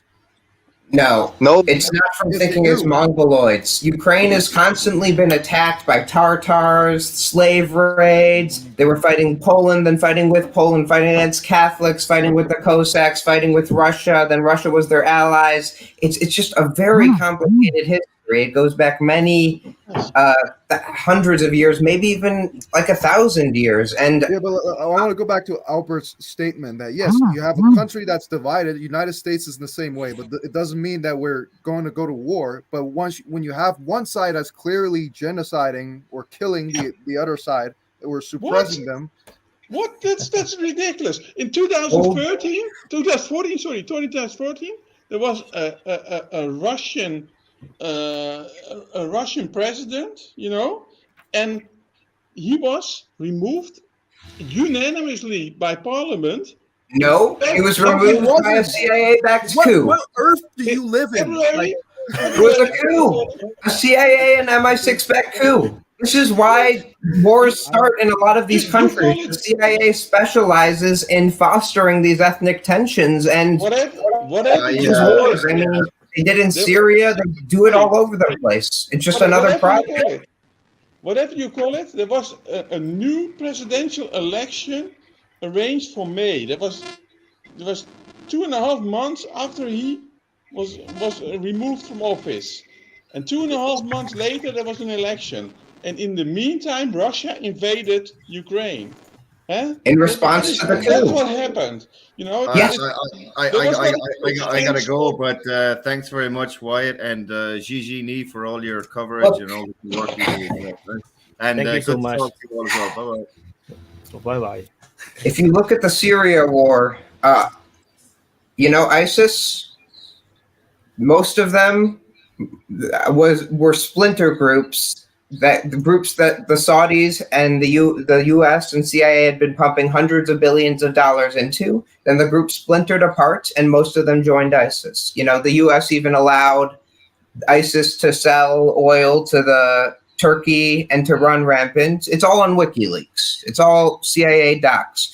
You know, we've been funding right sector groups in Ukraine since the end of World War II. We funded their guerrilla war against Russians that lasted till 1953. We've always been seeing, you know, this is an opportunity. We're not going to pass it up. You know, part of the reason I know there, you can say what you want about China, but one reason they cracked down so hard on the Uyghurs is because the U.S. was often trying to get them and recruit them to fight in Syria. And obviously China, then they decide, okay, we're going to destroy all the Kazakhs and Uyghurs in Xinjiang and completely erase them. It's just whatever the U.S. touches ends up worse. Everything since World War II, everything we touch always ends up worse. You have a fixation on blaming America, but we engineered the war. We engineered it. You have a fixation for that. I can help that. There's nothing to do about that. If you want, it does. Yeah, but it's not true. It's true. Look at all the coups. Did Syria just happen on its own? Iraq, Libya, Yemen? No, it didn't happen on its own. Look at all the leaked files. Look at Hillary Clinton's emails. You know, they basically say we were back in Al-Qaeda and stuff like that. They do say that outright. They say all sorts of things, all sorts of coups we have planned. All right. Listen. Even what happened in Bolivia in 2019? It's just the U.S. is a machine, and it's just runs on autopilot. It's like a bureaucracy that just runs on autopilot and keeps doing the same thing over and over, and it can't stop itself because it's a machine. It's not a human. You know, do you guys think one wrong justifies the other wrong? Like, even though NATO was like, you know, is invading most of the countries in Middle East, in Afghanistan, does that justify Russia invading Ukraine? It's not about that. No. I don't mean to interrupt, but it's about, so here in 2008. You're justifying it, right? You're using No, I'm not justifying it. I'm explaining that they are doing the same thing they did in those other countries to Ukraine. Back in 2008, so 2007, Putin's like, you know, we tried to make peace, but you keep expanding, you keep ignoring us, you keep treating us like dirt. This was in Munich. So it's actually a good Ukraine? Why only Ukraine? Why not Finland? Why not Poland? Why not So Estonia? Why selectively Ukraine? Yeah, but Ukraine is a historical, very close to Russia. I explained again. Eastern Ukraine is mainly Russian speaker. You cannot find. I mean, you know, here's the thing: if Russia was using one argument, like one point, to justify the invasion, it would be okay. But like they are just throwing out everything, like against Nazis because genocide is being committed in Donbass. Come on. Russia didn't want to attack. They were forced to attack. Why? They weren't forced to attack. They certainly were. No. Putin wanted a great Russia back. Listen. No, That's that's just No. BS. It's not. What do you mean forced to attack? Like, what do you mean? Look, this conflict, the events of 24 after Bush. So Russia has a red line. So they view Ukraine joining NATO and Georgia joining NATO as a red line. They view that as Ukraine joining NATO. It's been debunked. Like, you can read an article. It was recently published. Putin aide actually came up to him and he was like, there is a peace deal in which Ukraine will sign that it will never join NATO. But Putin that is completely false. Boris Johnson ruined that peace deal. Zelensky tried to sign that peace deal in 2019, but they threatened to kill him. What do you think happened? Do you not remember that? If I may, Bob, one of the big problems of the war currently, it is because Ukraine current government doesn't agree on signing a paper that it would never not now to NATO. No. Before, Putin went to talk with the United States, and United States said, you know what, go play the games. Russia rejected multiple attempts of Ukraine to get. No, they didn't. That is completely false. It is completely false. It is totally false. You read one article, buddy. I've heard thousands. I don't, bro. Listen. I read multiple articles. You probably. I understand. Yeah. But you're rewriting history. The Minsk Accords. Let's say in 2019.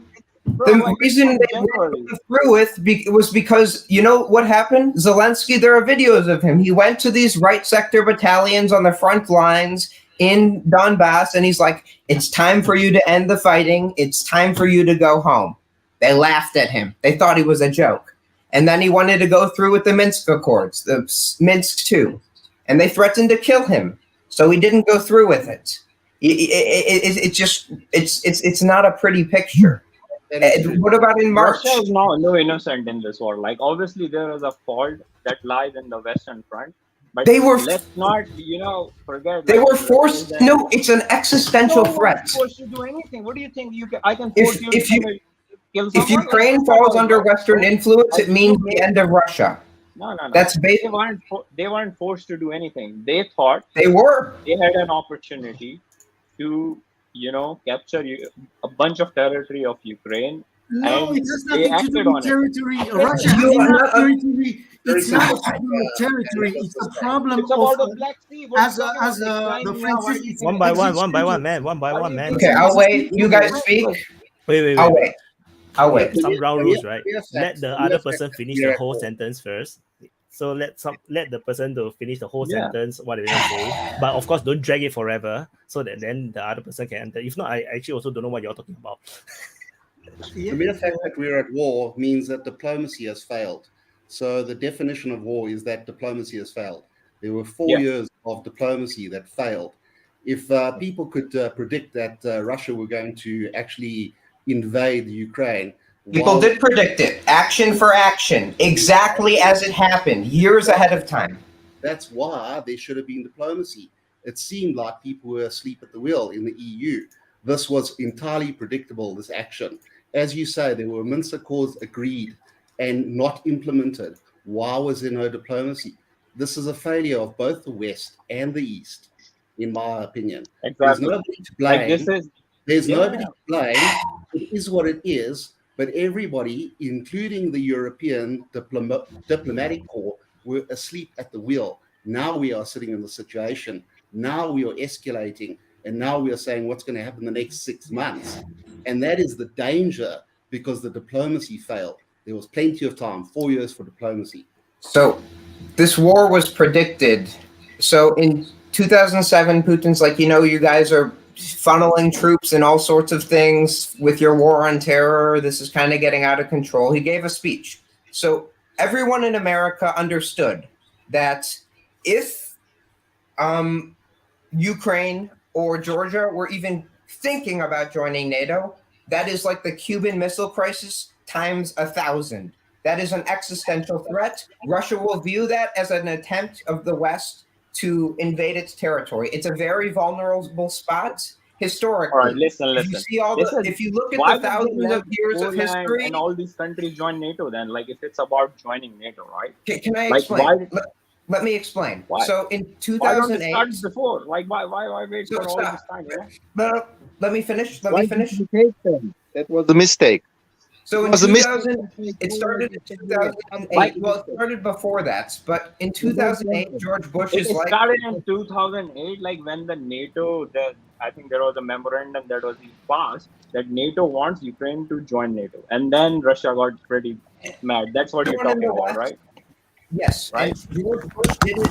I don't know. Maybe Dick Cheney did something, or he just did it out of stupidity. But everyone in the Pentagon was everyone in the Pentagon was like, "This is a huge mistake," and they, action for action, predicted the Donbass regions will break off. Russia will take Crimea. They predicted that action for action. Russia will see this as an existential threat to their existence. They will see us as trying to use this as a wedge into Russia to break them apart or force regime change, which is exactly the point of this war. And we really didn't listen. And in 2012, we tried sort of, Putin, stay out of power. We tried to put whatever the vice president guy. I was a kid at the time. We tried to keep him in power. When that failed, we were like, okay, we'll do a coup. And exactly the events that were predicted in 2008 happened in 2014. Then in 2014 and 2015, we're like, okay, if we continue funneling weapons to NATO, if there's not a peace agreement, continually training Ukrainian troops with NATO, continue to funnel weapons in there, the events of 22 will happen. It was predicted. You can look at Stephen F. Cohen, you can look at military experts, you can look at Vladimir Panzer, you can look at John Mearsheimer, even though he's very naive of a man. They predicted these actions. And right now, this whole war in Ukraine is sort of being used as a battering ram. It's not pretty hard to predict when Putin is literally writing in a 5,000 words essay. In response to American action. It is very important. The foremost experts in America. One by one. Military experts, Russian studies experts that knew this, that predicted this, and we're playing dangerous games, which could turn into a nuclear catastrophe. We're trying to use Ukraine as a battering ram. What do you mean nuclear catastrophe? Like, what does nuclear weapons have? How about the nuclear power plant that's being shelled at the moment? That's a nuclear catastrophe. That's not going to be a nuclear catastrophe. Those things were built to withstand an airplane crashing into them. But Fukushima, no one even died. Right. Not even the only reason it becomes a nuclear catastrophe if Russia decides to use tactical nuclear weapons. And there is no way they would use it. If they will use it, the support that they are getting from neutral countries, India, like my country, China, or any other country that is neutral in this conflict, it will just collapse. Like, I'm not you know, sure the because most countries understand what was forced to this. It is important. I would just like to mention one fact. Just before the start of the war, Russians gathered the 150,000 people army around Ukraine. And they went for months, and they wanted to go to negotiate. But and that is a bullshit. And what NATO people said? They said, like, you know what? The demands we don't want to negotiate with Russia who or who not enters into NATO. One by one, man. The demands, when Russia was mobilized. Let me finish. That's not negotiating, eh? If you hold a gun over people's head, that's not negotiating. No, it was not holding a gun over every country. I remember those demands. Russia said they want all the past Soviet countries to leave NATO. They don't want that protection. No. How does Ukraine has control over that? No. You're exaggerating. The question was about Ukraine. Exaggerating. Ask they are asking Ukraine to not enter into NATO, and please NATO. Yeah, that was one of their demands. That's one of their demands. It's one of their demands. Nobody accepted it. Like That there was were their multiple final demands. demand. Like no. Listen, there were multiple demands. Then in Ukraine not joining NATO was one of the demands. The other was like, all the past Soviet countries that have joined NATO, the NATO will also leave the No. This was not protection, the the other. articles. The other countries has nothing to do with Ukraine. You're both right. You're both right, actually.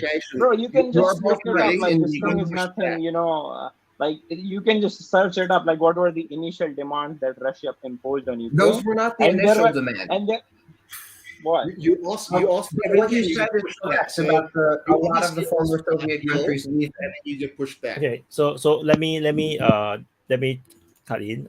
So when before the war just started, the 2 months before the war started, Russia only asked for one thing, for NATO and USA to categorically says that they will not accept Ukraine at all. That's all. That's all Russia was asking for, and Russia wants that if this is not done, then we will do an appropriate action against this perceived national security threat. But the Russians did not say what they're going to do.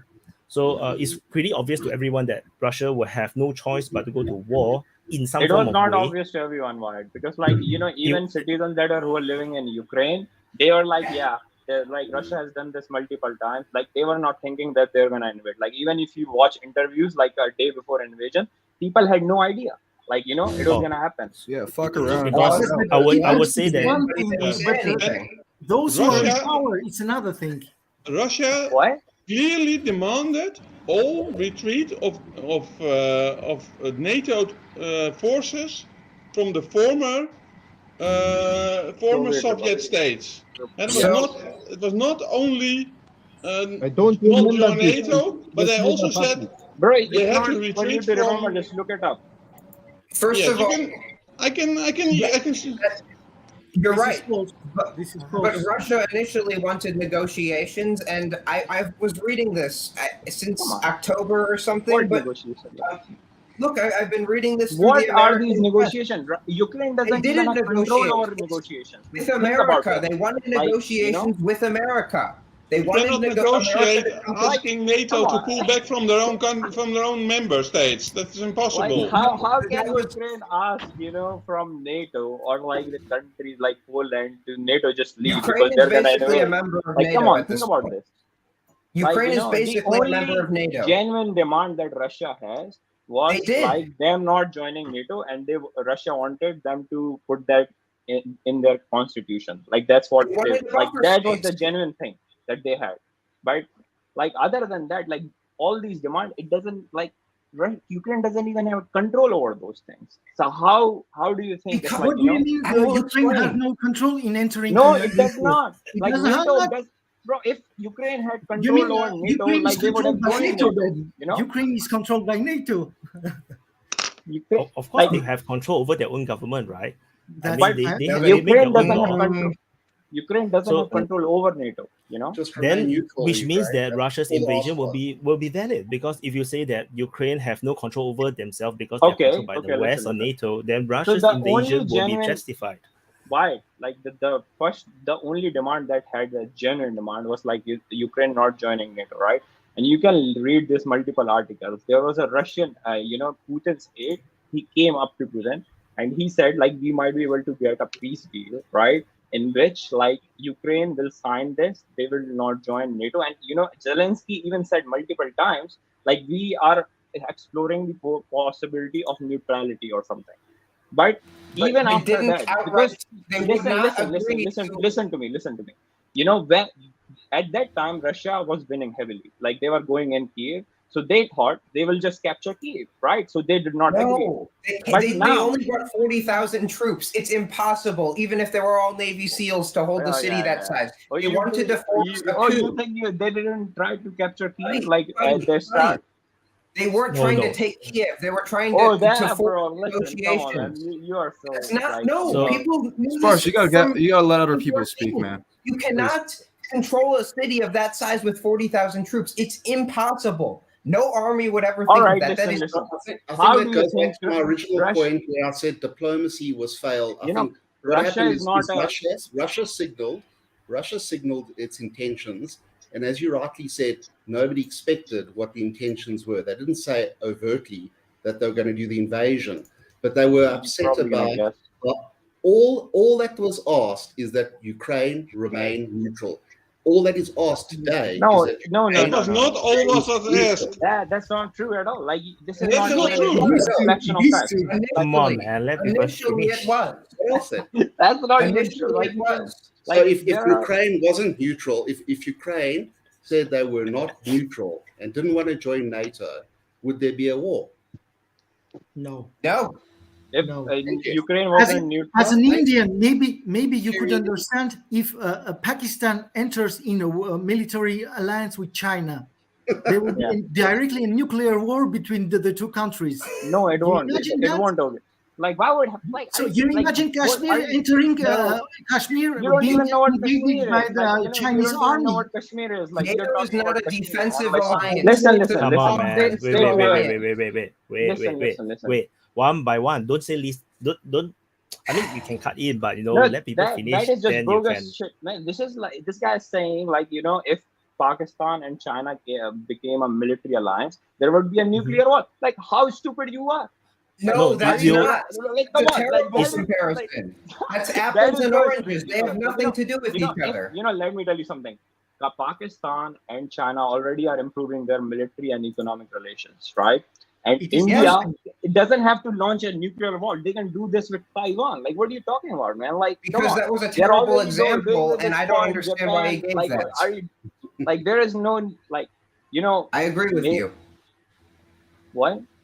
I agree with you. That example doesn't make any sense. The thing is, look at Libya.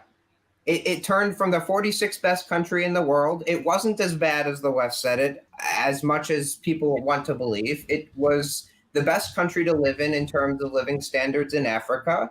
And we decided to do a coup. Look what NATO did to Libya. It's now one of NATO the worst. sucks. Like, everyone knows that. Like, this is not a new thing. But that does not justify what Russia is doing. America has designed. Do you guys realize this? One wrong doesn't make another wrong. Like, that's simple. It's because America, like you're saying, Libya and Russia. Libya to Russia. He did this because that's not how it works, man.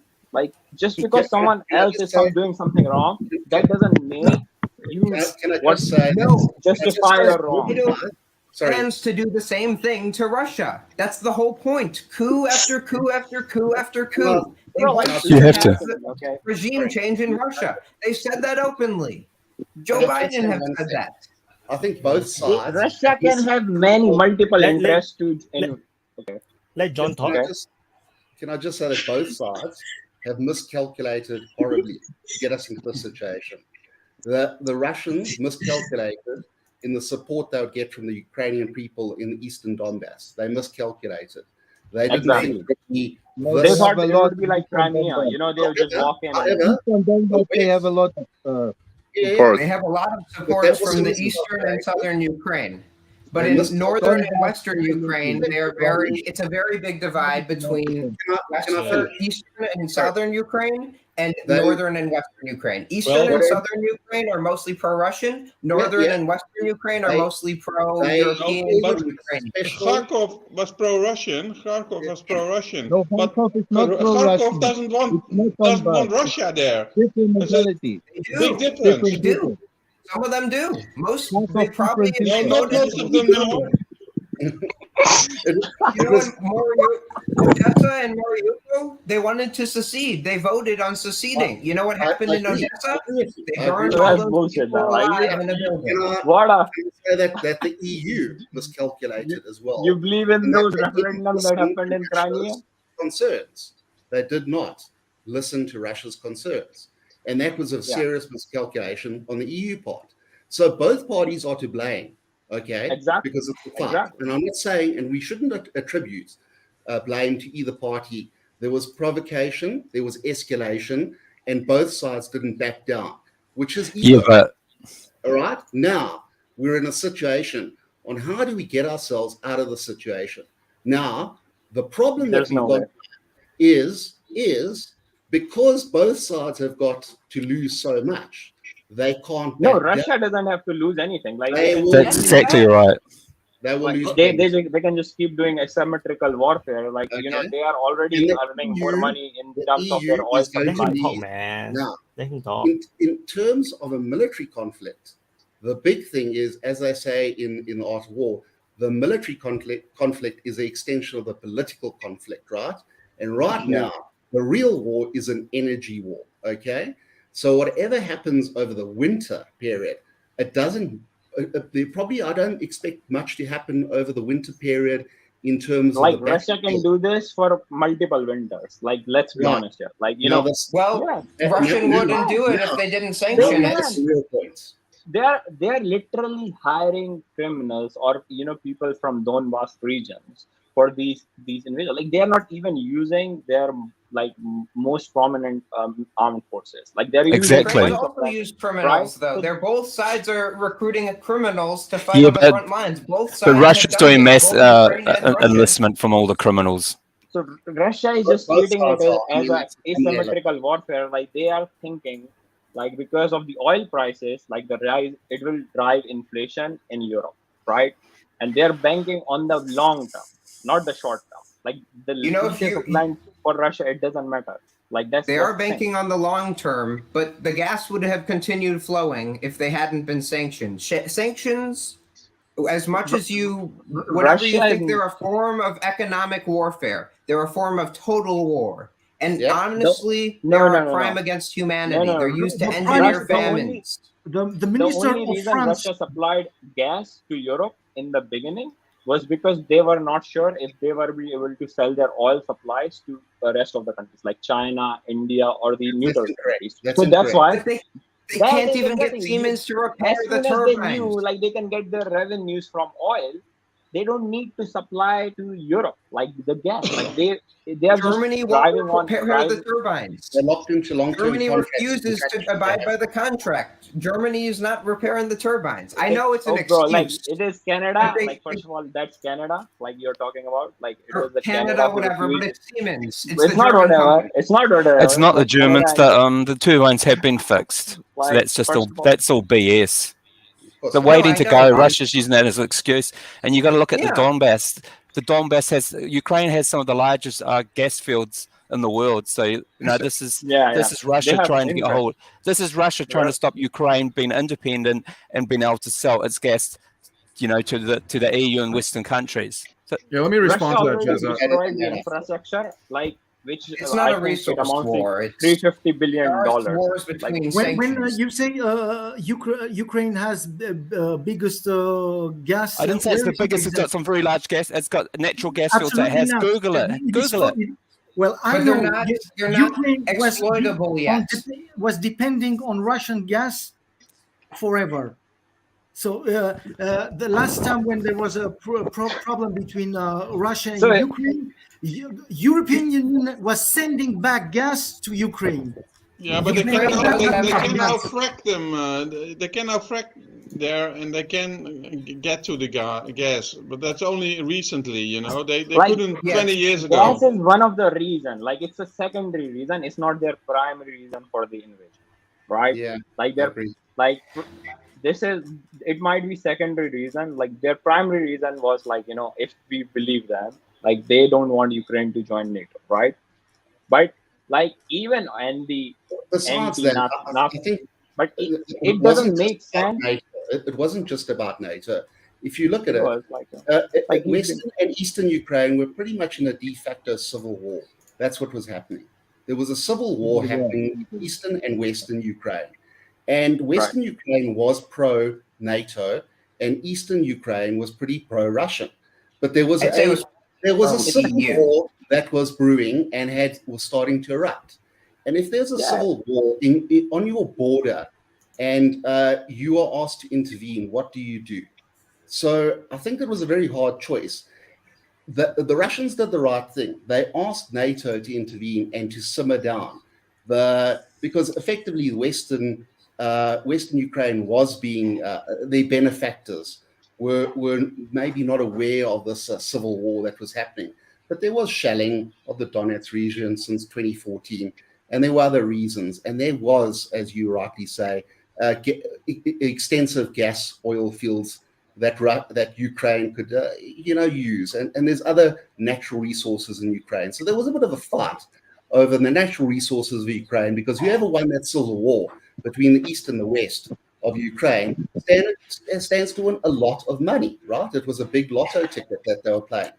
But I don't think they realized that they would actually escalate so quickly and to get to the stage, because both sides didn't back down. Yes, there was a lot of money involved between the East and the Western Ukraine, whoever got hold of the natural resources and exploited it. But nobody saw the situation unfolding, unfortunately. They did not understand that Ukraine had been expecting it for 8 years. They were preparing for it. They thought they could walk in there and the people would be happy to see them. But in fact, they were in the south. Ukraine had been planning the defense for 8 years. Like, obviously, Ukraine had a territorial dispute with Russia, right, in terms of their border, right? But it's not to say like countries just go on all out war. Like, India has territorial dispute with China, Pakistan, even Bangladesh. And there are so many countries that have territorial disputes, but that's never a primary reason for it's not a problem of territorial. There is no territorial problems between Russia and Ukraine. The main problem is Russia even have a now Ukraine has a problem. Did you ever hear of Crimea? Putin in his last speech before entering to war, or during the speech when he declared the special operation on Ukraine, he said he said exactly the following: we cannot allow NATO forces being at 300 kilometers from Moscow. That's bullshit. Estonia, what do you think? Listen, Estonia Spark. is Most of those countries have no NATO bases. Rockguitare, let me add down to Finland that. has no NATO bases. There's only one country on Russia's border that has like one NATO base. None of those countries that join NATO have any NATO bases. Only ones that are removed. Ukraine has no NATO bases either. It needs more hell, because it needs more violence. The problem is that NATO, after the fall of the Soviet Union, they promised to not extend, but we're continually. That's bullshit. Like, they never signed anything. Okay, hold on. Let me explain this to you. When the Soviet Union collapsed, shut the fuck up. Especially when people talk. You've been interrupting enough people. That's fucking disrespectful in the first place. All right. Yeah. So I'm gonna respond to what Rockguitare said, right? So there is no territorial dispute. When the Soviet Union dissolved, they gave certain territories to certain areas and certain countries, and that's not disputable. That's a fact that's their Ukraine territory. existed before the Soviet Revolution. Can you repeat that? So you're saying Ukraine didn't exist until no, I never after said the that. USSR. I'm saying after the Soviet Union, that they gave the certain areas to certain countries, right? Let's say the they couldn't hold it together. Exactly. People didn't want to. Yeah, but it doesn't matter. The question is about territorial dispute. There is no territorial dispute. That's an area that's legally Ukraine. Everybody has to agree with that. They took Crimea. It's not about territorial dispute. Period. Yeah, but they said Crimea is Russian, and it isn't.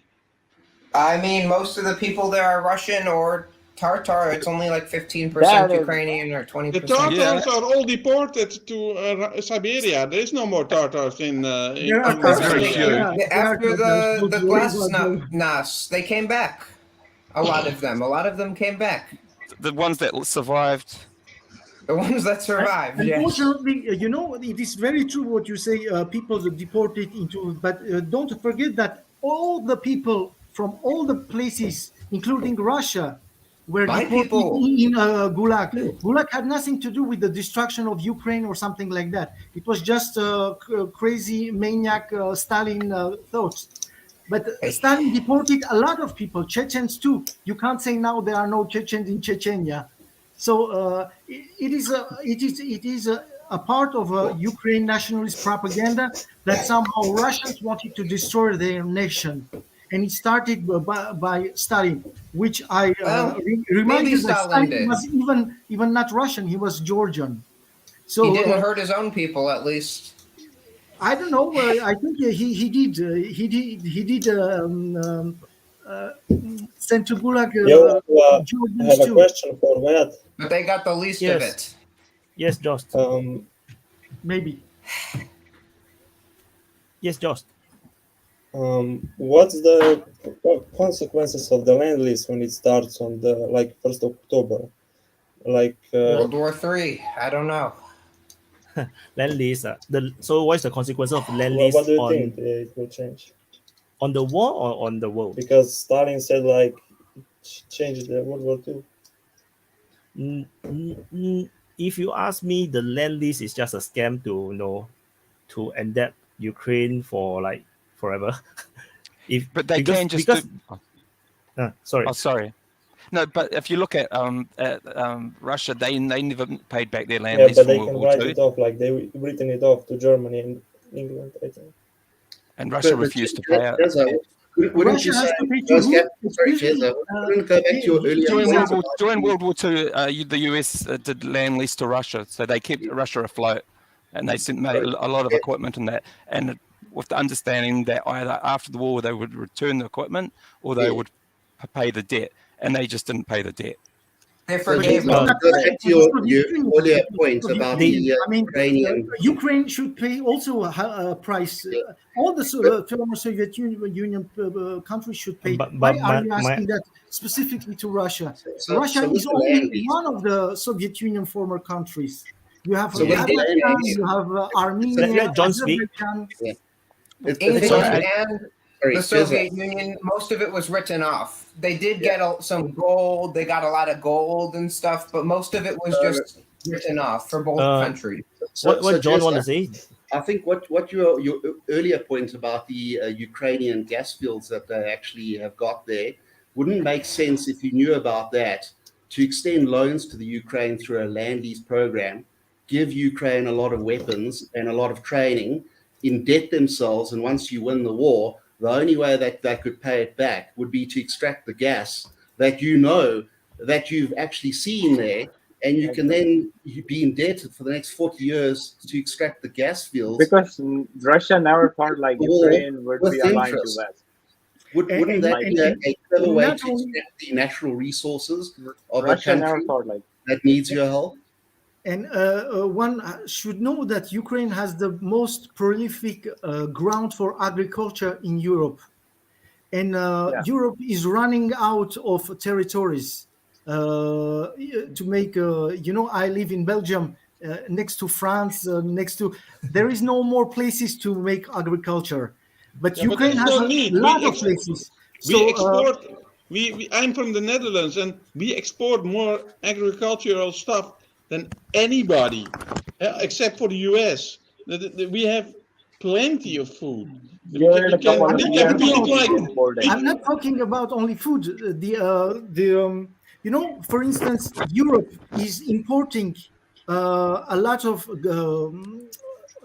grain to nourish the animals, and it is coming from Brazil, because we cannot sustain Europe cannot sustain its food, especially meat production, with its own agriculture. It needs more and more soil, and there is also biodiesel and things like that. So good soil is very important, and Ukrainian soil, everybody wants that, especially Americans. Especially the Russians as well, even on their talk shows. No, because Russians have even more. They have even more. That's not the problem with Russia. Russia has so much territory, it doesn't know how to deal with it. But the European Union needs the territory on much the talk more. shows, they talk about openly grabbing all the land to grow stuff. Hey, Rockguitare, about Russia has all the land it needs. Russia is mostly consists of tundras and places that nothing grows. Actually, strategically, the southern Russia above Georgia and Georgia is not in Russia. up north of Georgia, southern Russia. The Caucasus. The northern Caucasus is the breadbasket of Russia. In fact, it's strategically very important. So if Ukraine can go into Russia, so to say, and both Georgia and Ukraine cooperates, so they can take out the breadbasket for Russia, and then Russia is in big trouble. I'm not saying it's gonna happen. Hypothetically, it's No, gonna but be very It's going to be very hard to happen. first of all, Georgia is Russia not has in plenty Russia. of surplus in their food So, sources. yes, currently they have a surplus. Yes, of course, Yeah. of course. Even in the energy, like, energy and food, they are correlated. So the prices of energy go up, the prices of food also go up. Like for Russia, like they have like plenty of oil, they can control it. Not only that they have plenty of oil and gas, they have nuclear power plants, which allows them to offload a lot of energy to other countries.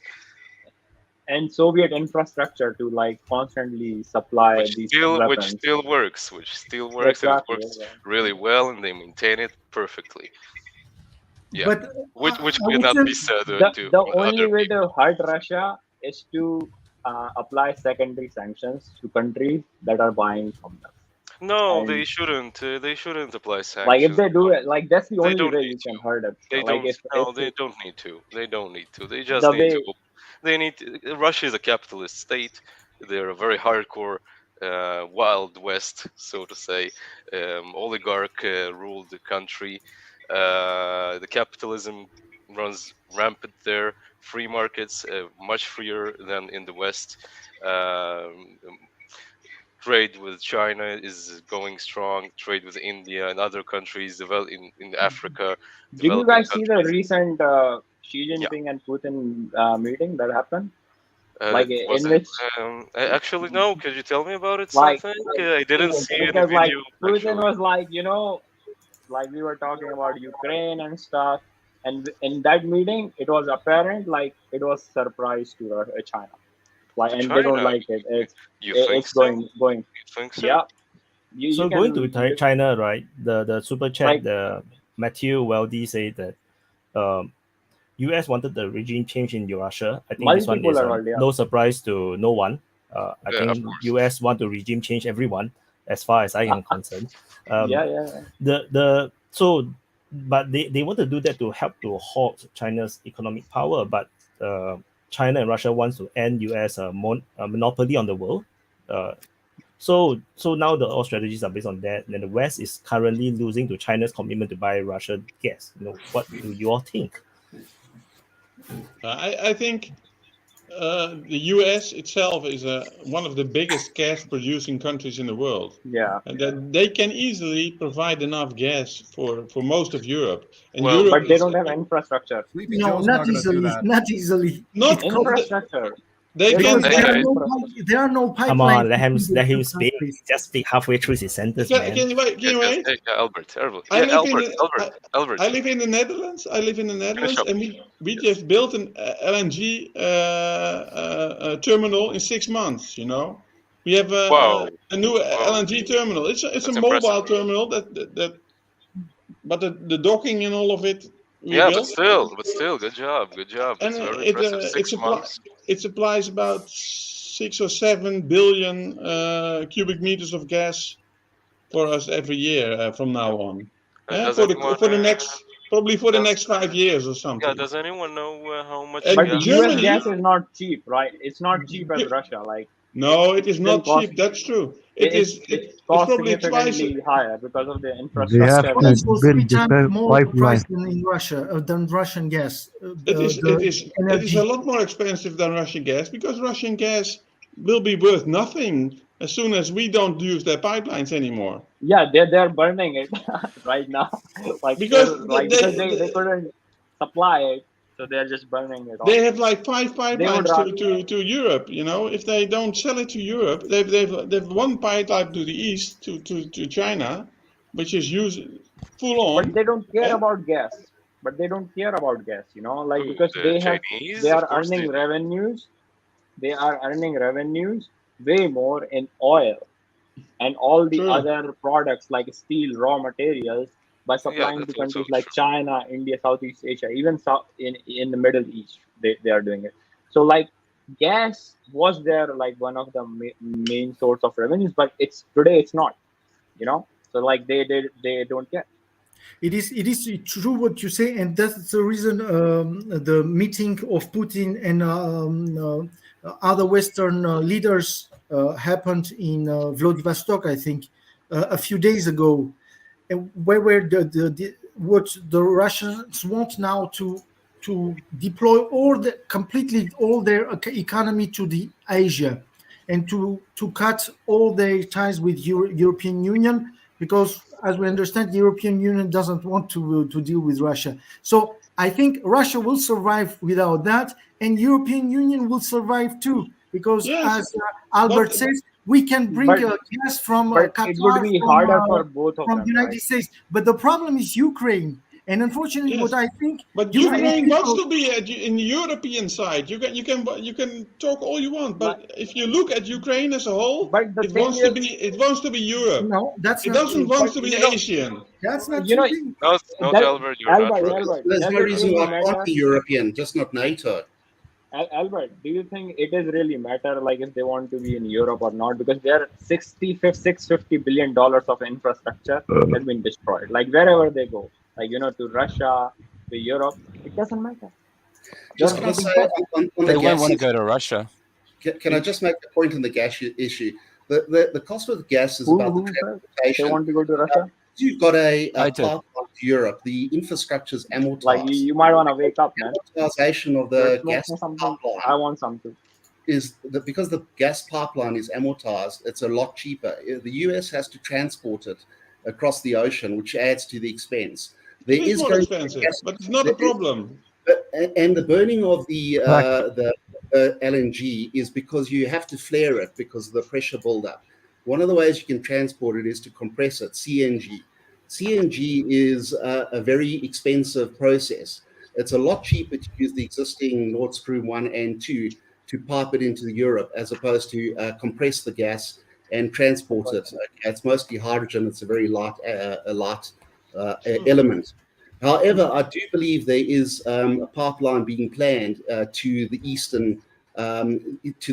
which would actually switch the gas at very low cost once the pipeline's completed, which should take 2 or 3 years, and that would switch the whole of Russia's LNG supply to China and India, which would actually make a lot more sense now.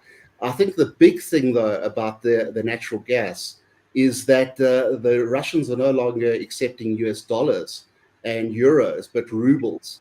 And because they want to save their and that currency. is a big game changer. That more than the war in Ukraine is the biggest game changer that you'll see in your life, because economically, the US has always been the de facto currency in these type of exchanges.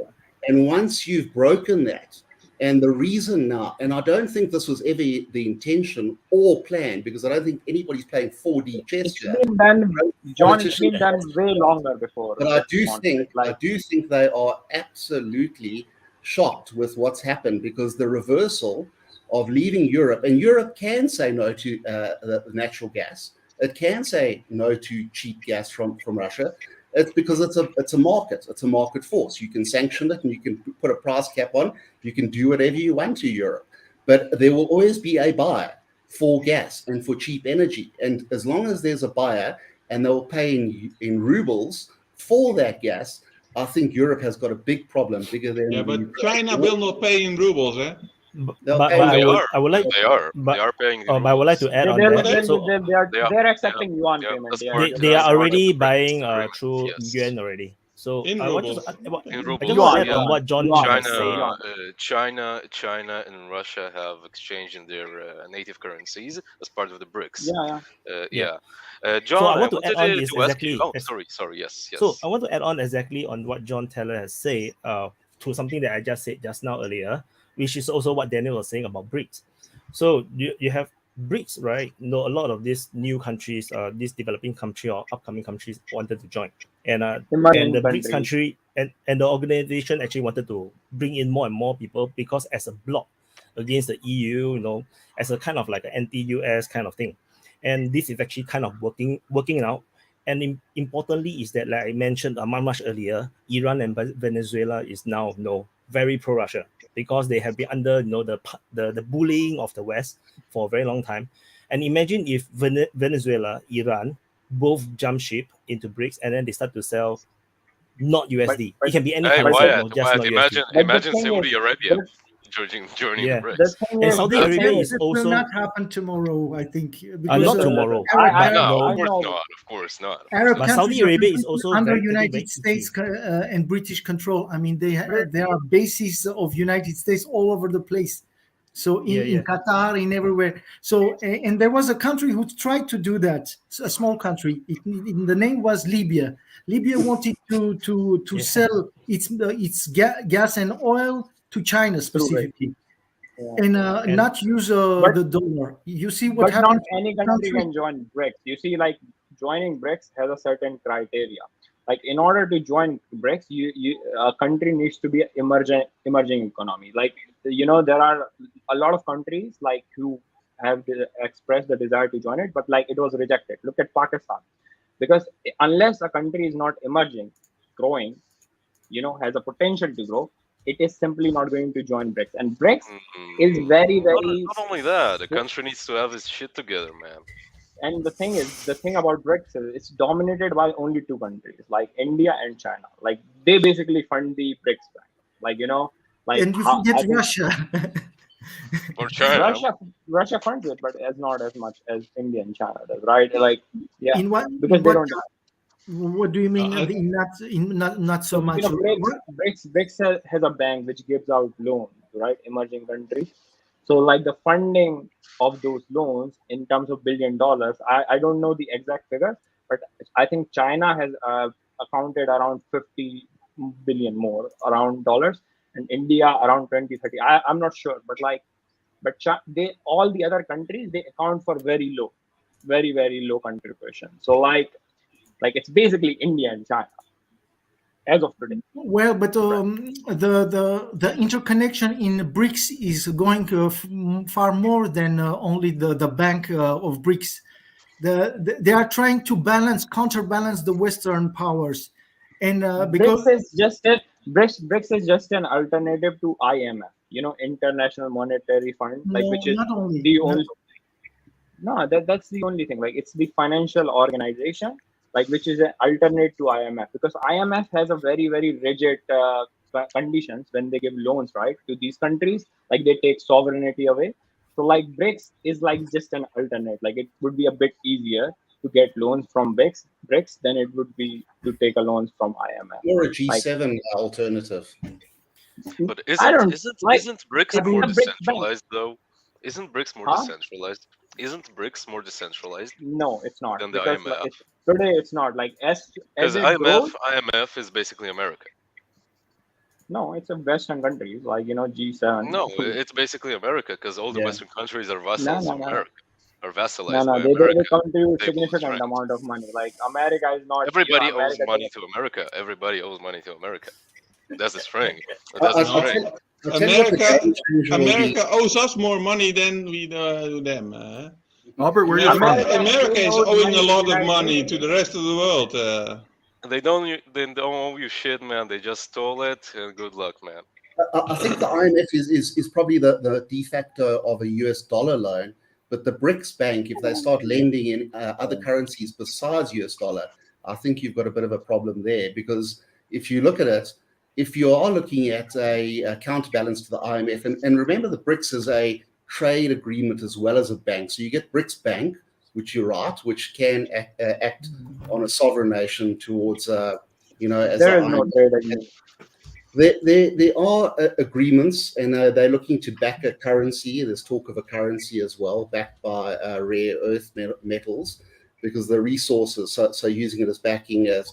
But going back to the point, the IMF, if it starts using US dollar loans, effectively the US Fed can actually issue and print US dollars.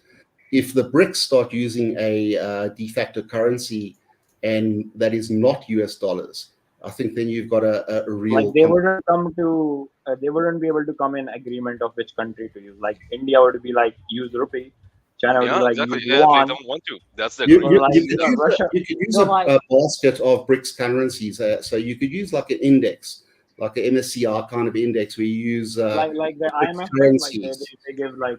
Yeah, so as an index. So effectively, what you can do is rebalance the index over time. So it's BRICS is obviously Russia, India, China, South Africa, and Brazil. So you could actually put all the members into an index and use that as like a global currency index and effectively benchmark loans in that currency, which doesn't use the US dollar and doesn't allow for the US dollar to print. Usually countries, when they take loans from BRICS and stuff, like they convert it to US dollars. Like they have to fund the infrastructure. Like it's not that easy to take out the US dollar today unless you are forced to. Look, even Russia, like they are forced to like not use the US dollar now, so they are using it other stuff. But like if a country is not forced to use US dollar, like they will simply just use US dollar. Like it's, except very few countries who have like the currency exchange agreements, like they exchange some bunch of currency. In that way they can, but it's really hard today to find to do anything other than dollar in terms of your financial, decisions that you make. Guys, I think the fallacy is that you're comparing Eastern economies like India, China, and Russia to the American economy and the Western economy, which is paper-based. All right, it's fiat-based. Chinese economy, Eastern economy, Russian economy, Indian economy are more resource grounded. So you're talking about indices and this and that. It doesn't matter. It depends on a country. They're pinned to their resources. Now Russia is moving slowly to gold with China hand in hand, pretty much. So they don't need indices; they just have resources that keep their economy in check. Okay, they have this system of checks and balances. You can extract only an X amount of resources in an X amount of time, right? That's their check and balance. And America has tried to fool us all. They just lie about the value they create to the world, and we just believe it and swallow it like good boys, like It's good, not. It's good pretty bad accurate. boys. Like it's capitalist. Like it's not something that America is not just printing money. Like obviously Well, how isn't a resource-based economy capitalism? It's also capitalism and a much better version of capitalism, to be honest. It's a different. Like you can buy resources from US dollars. So like No, but the as United States is the most powerful, It's not- the ruling guy in the town, they can print as much money as you want. The dollar never goes down. That's the whole problem. Because they can sustain it. Because they have GDP around. No, they can no. They can sustain. No, it. their Like, GDP is falling. Their GDP is falling. They are printing money. And debt to GDP is you are rising. absolutely wrong. Only for 2 quarters, United States saw a recession. Even it was like minus something, like 0 point something. But even like I think this quarter they are growing. And most of the countries, they are in a stall. Even China, the only countries that are growing are like in the Middle East, who are supplying oil, they are earning money, and India, and some countries in Southeast Asia. Like it's very hard to find countries that are growing today. Like they haven't even recovered from COVID recession with that. China is growing. China is growing. No, it's not. It is. What are you It talking is. about? It is. No, It it's is not. growing. It No. just dropped from 10% to 6%. They have a lockdown. They have lockdown. Their country is on a No, lockdown. it is How slowing can they its grow, economy man? down, but European Union has a growth of 1.2% or something like that. So there is still growth. Maybe But- some countries do, but like most of the countries, it's almost a stall. And the inflation has come to the point that like they are afraid of recession, basically. And inflation is going up, the energy costs are going up, and with that conflict, the Ukraine and Russia, it's not going to stop. Like it's gonna get worse. Like they're not gonna grow. European countries, what are you talking about? Like they're literally China does not have the same depression, recession, economic crisis system as the US does. their whole country is based on manufacturing, Yes. and they have heavy lockdowns that are Yeah. affected. Like Look, like, they have lockdown in certain areas. It's a big country, so because one city shut down doesn't mean the whole economy shut down. Firstly, their manufacturing the plants US are based on a certain economy, area of China. the Right? US economy those areas are is in going lockdown. to rebound, the U.S. economy, because they are I don't still know. Like they have a housing they crisis don't going have on. a resource. How would it be on? They're not resource like based. that. And really, if you Housing have crisis. resources in a recession where goods and services are limited, then the resources actually are at a premium. The real question here is, I think the US will actually do okay. They're still a power. They've still got a massive economy, and they're still self-sufficient. Russia has got an economy that is resource-based. They are seeming to be okay with sanctions. There has been a contraction, but they don't seem to be in any sort of trouble. That Russian economy is resilient, but that doesn't mean they're growing. Sanctions. Let me finish, please. And then China has got the largest manufacturing base in the world. The real problem here, let me finish. The real problem here is the EU. The EU doesn't have resources. The EU is struggling to do the manufacturing because it is relying on cheap Russian gas. So the real question here is if the North America and America is going to be fine because it has the US dollar. Russia is fine because it's got resources and natural gas, and China is okay because it's got the manufacturing base. China is not okay. Let me finish. What is the EU going to do? Because it has neither of these. It has goods and services, it has intellectual capital and RP, but most of the RP actually can be exported as well. So maybe Albert, you're sitting in Holland. What do you see the economic outlook for the EU based on this kind of new world order? Well, I think you overestimate the need for the EU to get more resources. They need energy. That is true, because Europe is relatively northern, and it gets cold in the winter. But the rest of the resources, we don't need them. We don't manufacture too much, It's not a problem. And we produce a lot more food than we eat. So it's true that we... First of all, that's not true. It's true that we need food for the cows. That may be true, but we... Yeah, and it's also true, that Germany has decided to turn off streetlights at night. So, good luck to them. Yeah, but sure, but they might die in they might be panicking they might be panicking a bit in Germany, because Germany is the most affected country from the gas in Russian gas. But for instance, the Netherlands, we have shut off our own gas production. And the Netherlands was one of the biggest gas producers of the world. Why? Why did you shut it off? Because we had earthquakes. We had earthquakes. It's not nice. You had earthquakes. It's not nice. And other places in the world don't have earthquakes. Okay. We produced the earthquakes with the gas production. That is what happened. There's earthquake so you fucked up your own land, so you're gonna fuck up other people's land. No, we don't have to fuck up other people's land. But we now buy American gas and gas from Norway. And America steals this gas from other people. Okay, fine. No. America fracks it from the Indian soil. But no, not anymore. Syrian oil.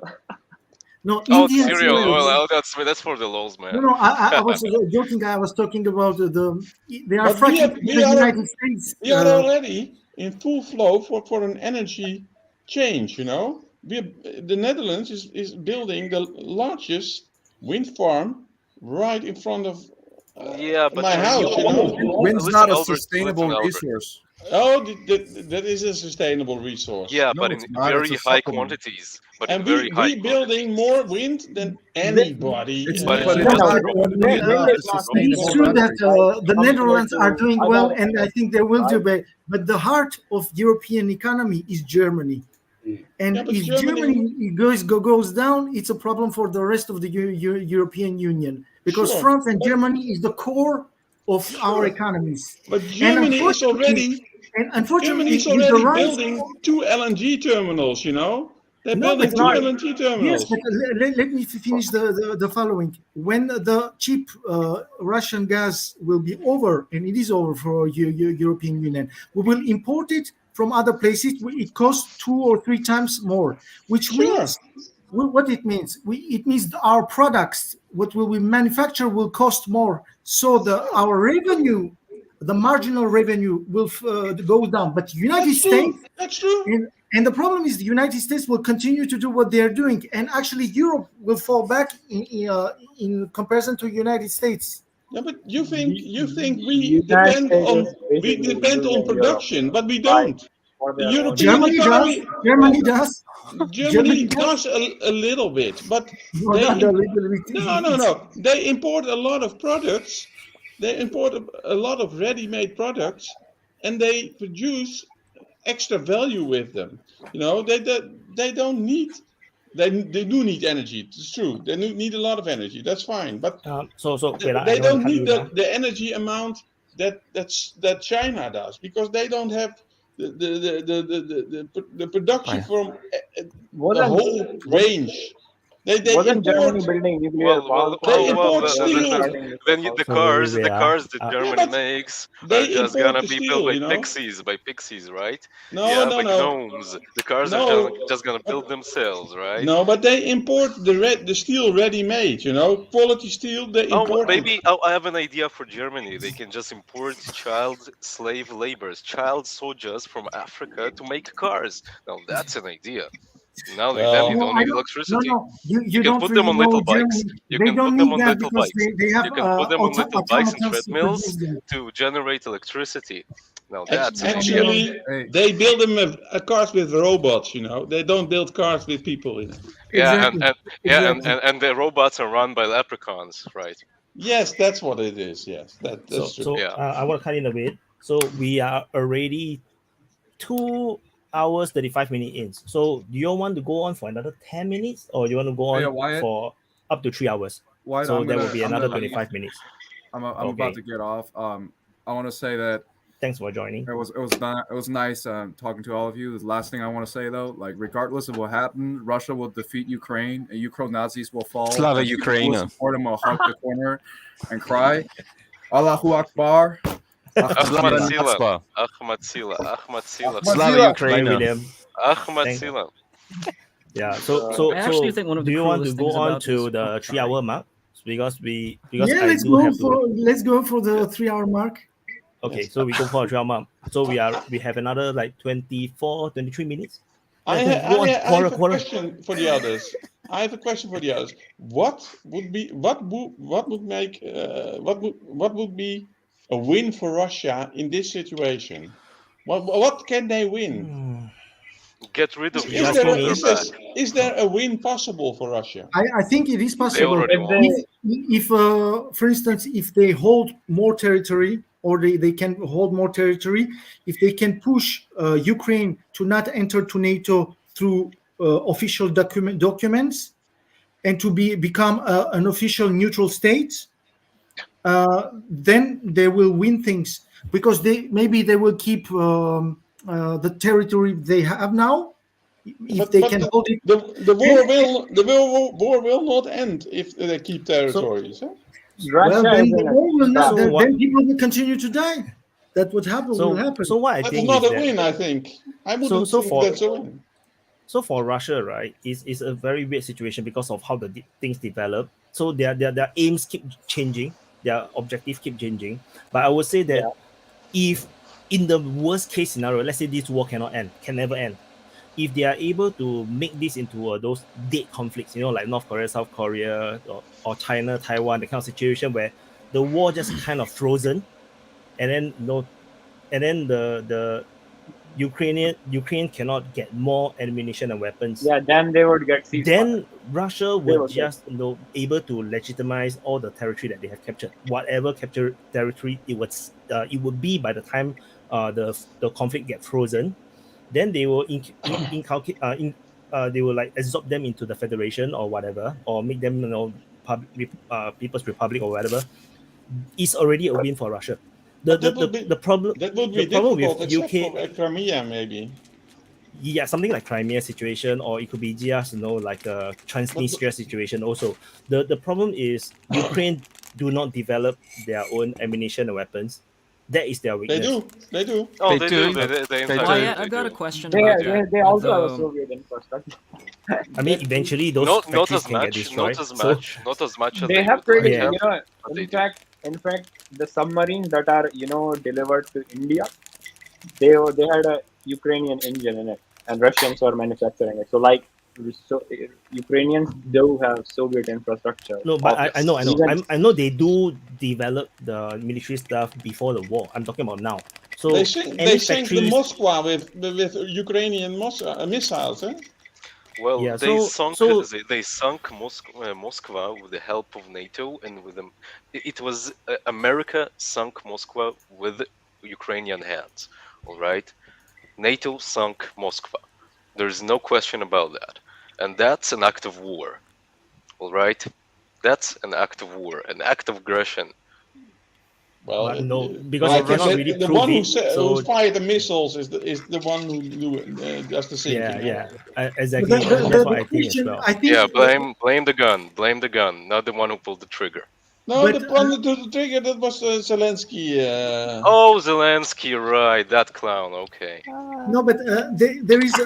It is very important to understand the fact that the West, specifically Great Britain and United States, they don't want the war to go over.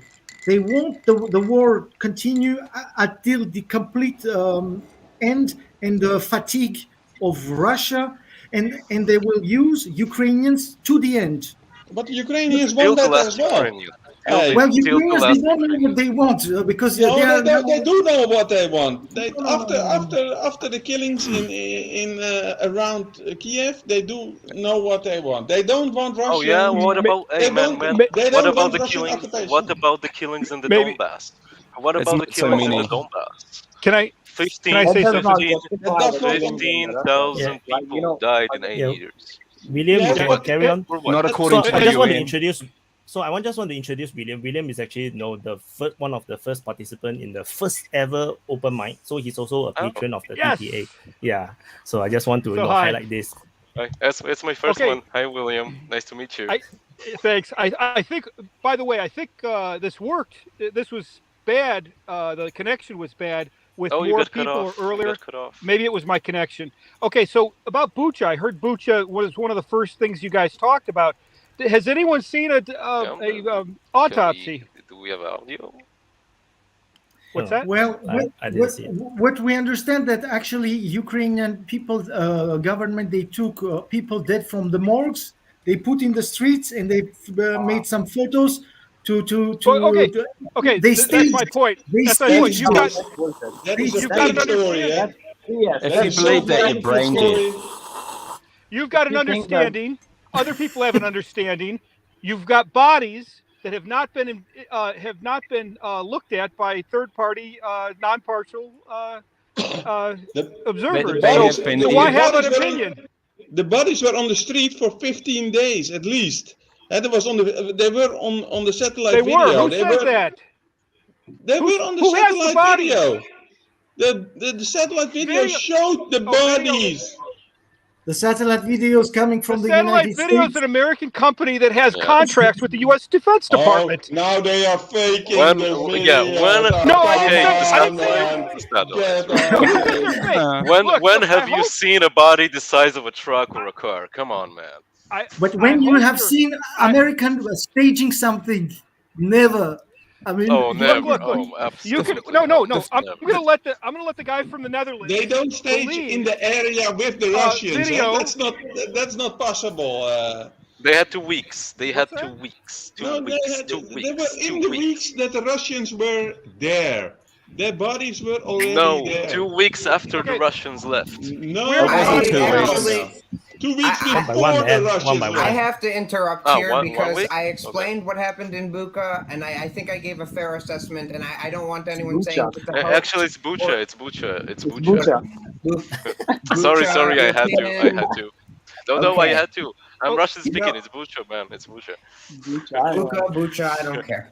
Sorry, Either way, Judge, sorry. most of the I civilians. think Wyatt might need to take over the The mute button satellite and let image- one person talk. No. So The what I satellite think is image that was we need from to March move on from 17th. the. Oh. So I think what we need to do is move on from the topic of Bucha because it will never Yeah. end. which is the reason why I never really want to talk about it in my videos, because I thought it's like kind of pointless, because it depending on who you want to side, you just believe whatever you want to believe. Like I have my own perception or understanding of what it is because of my daily coverage, but of course I can be wrong because I'm not there, and if I'm there I'll probably be dead. So so there's no point of arguing about is this Bucha is really Russian done or Ukrainian done. I mean, most of the killings we were never by have shelling. a conclusion. They were by we never have a conclusion. anti-personnel shells. They were mostly by shells. So bullet holes in the back of the head. Yeah. So I just want to share my opinion. By is the that boat brigade. By the look up boat brigade. There's a video so- of them saying. All right, we're we gonna can kill start the talking ones about with the white Bucha. armbands. Okay. Okay, There's skip a video. Bucha. Let's skip Bucha. Okay, I've got a carry question on, for with- Wyatt actually. Okay. Hi, Ezra. Because one of the things I remember hearing from DPA, actually he says it a lot, is DPA is that the me. Russians are very, yes, you Wyatt, that the Asia and all that. I was actually really curious about this because in some of your videos, actually in a lot of your videos, you claimed that the Russians are being or Putin is being very principled about who he hits and who he doesn't, who's a fair target in the war. But sometimes during work, I listen to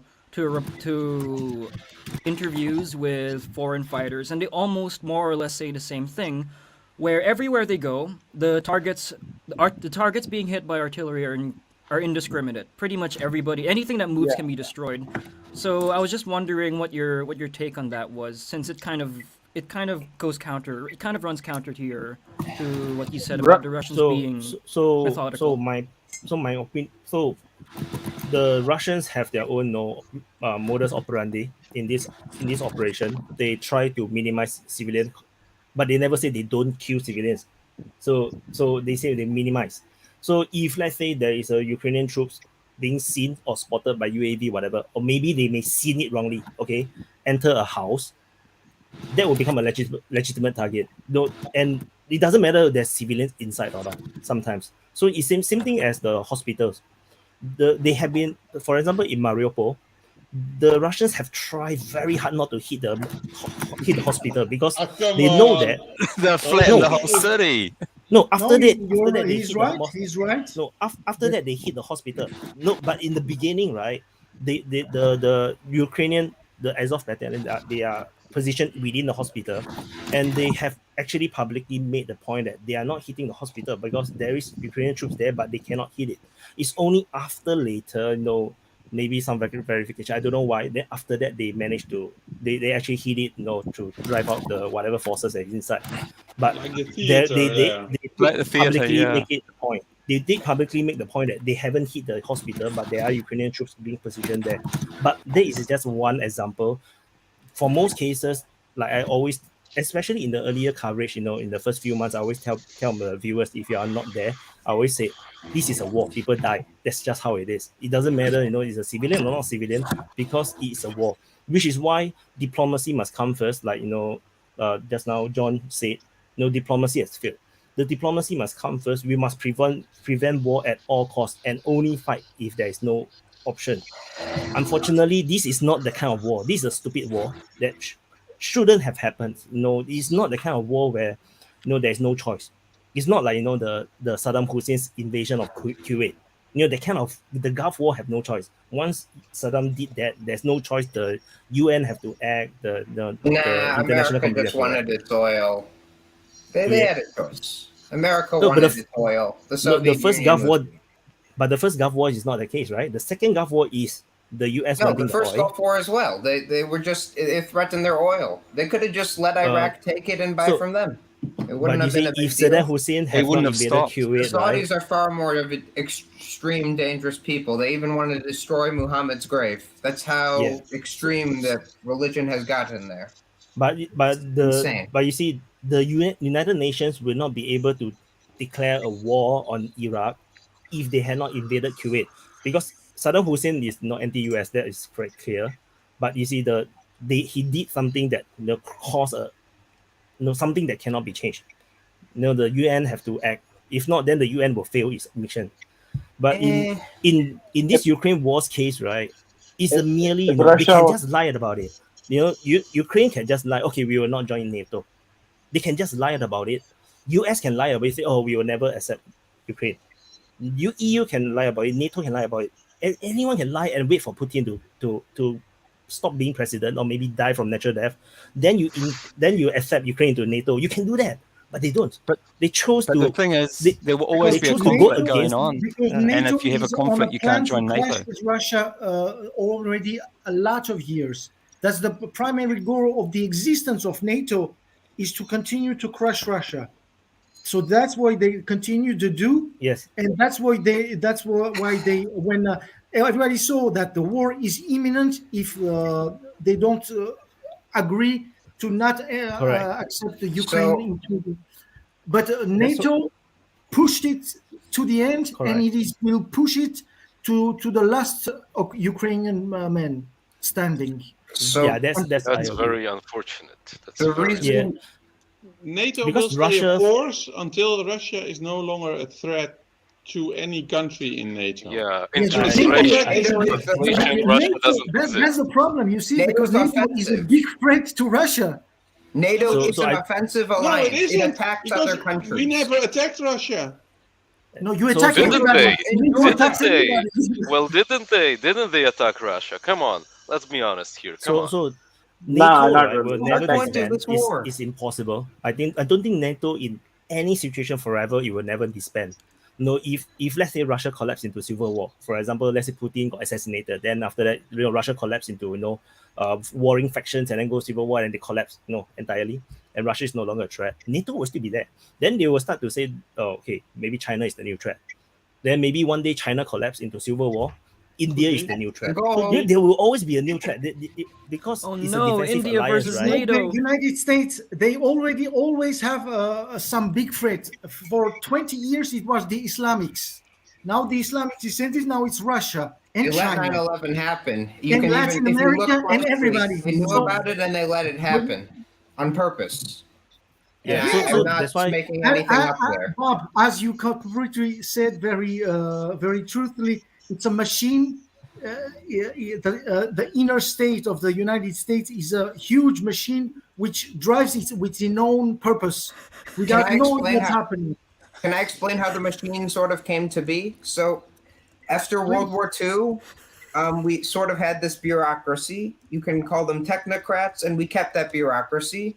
And, we had all these presidents that warned that, okay, we have all these sort of organizations that act as their own mini governments. They're unelected and they have their own interests. This is President Eisenhower.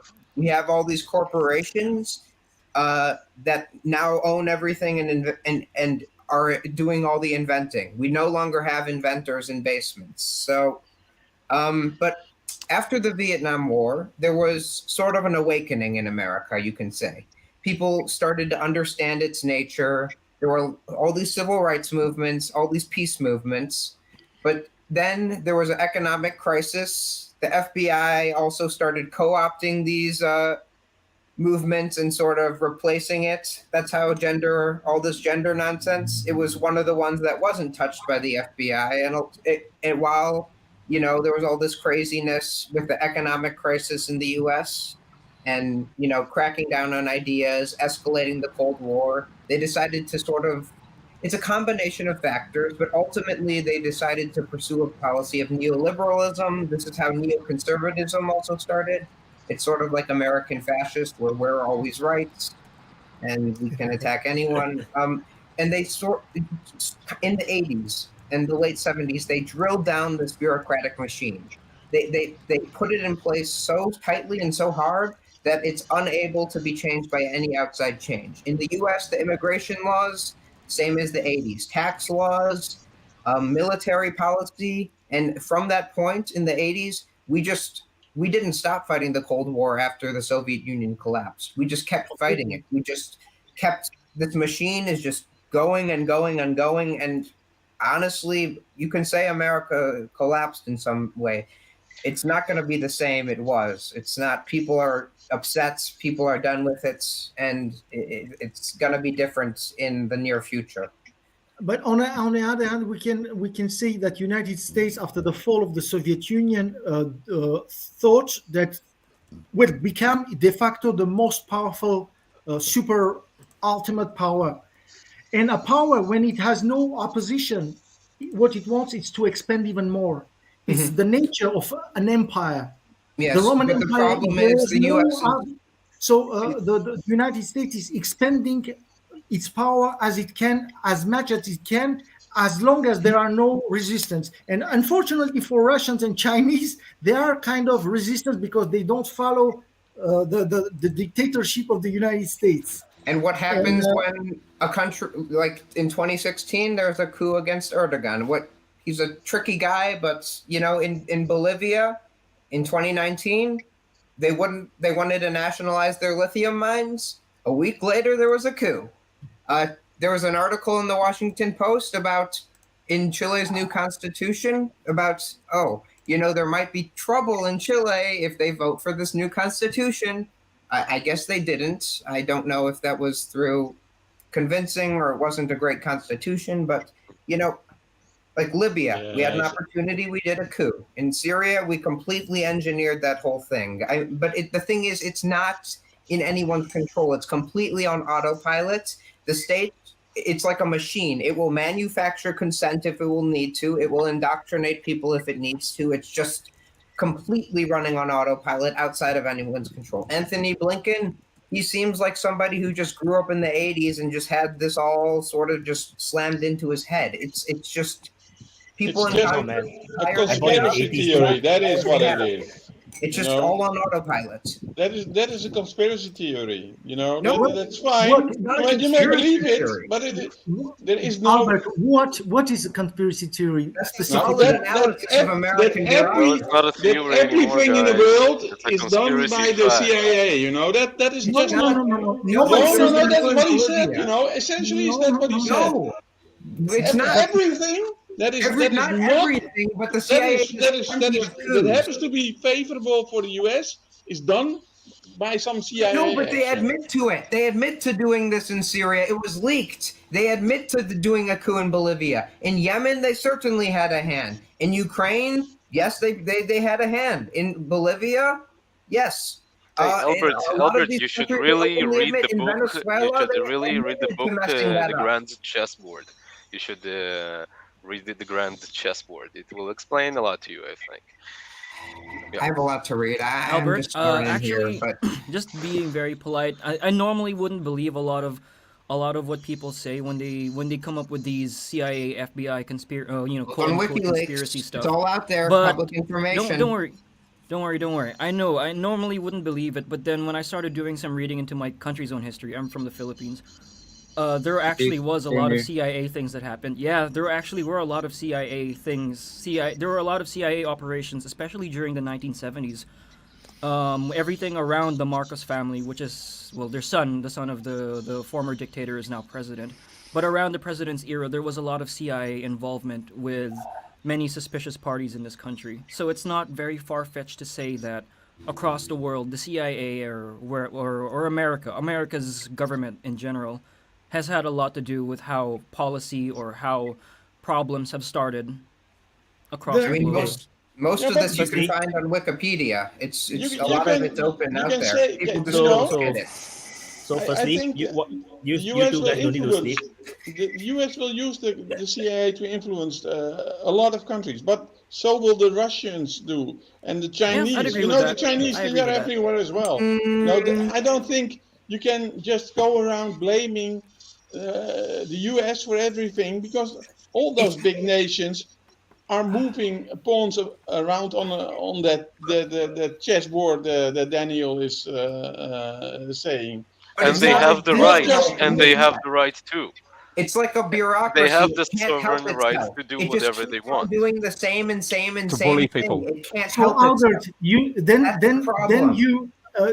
If the Americans can, so can the Russians. But and the Albert, Chinese. just what you and the said Indians. now, you agree No, that they the can't. United States Right? They can't do does that. what they Two do. wrongs don't make a Because right. not You just all admit it. Of You just course, admit it. Americans. No. Of course, I agree that How are you going to Americans stop Ahmad Zila, my friend? influence other countries. That is what of course they do. They want They want Comrades. favorable conditions for their country. That's what they do. So I can share one interesting story It's from different from Singapore. what Bob said. So I can share one interesting story from Singapore. So the founding prime minister is Mr. Lee Kuan Yew, who has passed away already. You guys know, right? Yes. So there was a very famous story about him and the CIA. So what happens is that in the days of the early independence, Singapore is still just a new country. So the CIA actually tried to bribe him, and then after that he actually threatens the CIA to. So the CIA want to give him money, to bribe him, to control him. Then Lee Kuan Yew actually, reverse and say, okay, you are going to give money, grants officially from United States to Singapore to help to develop the country, or else he will actually, tell the world about this CIA thing that he's tried to being bribed. So actually, he actually bribed back. He's actually, threatened US into giving money to Singapore. And then after that, after the CIA director changed, so the next director came in and said that no, this thing has never happened.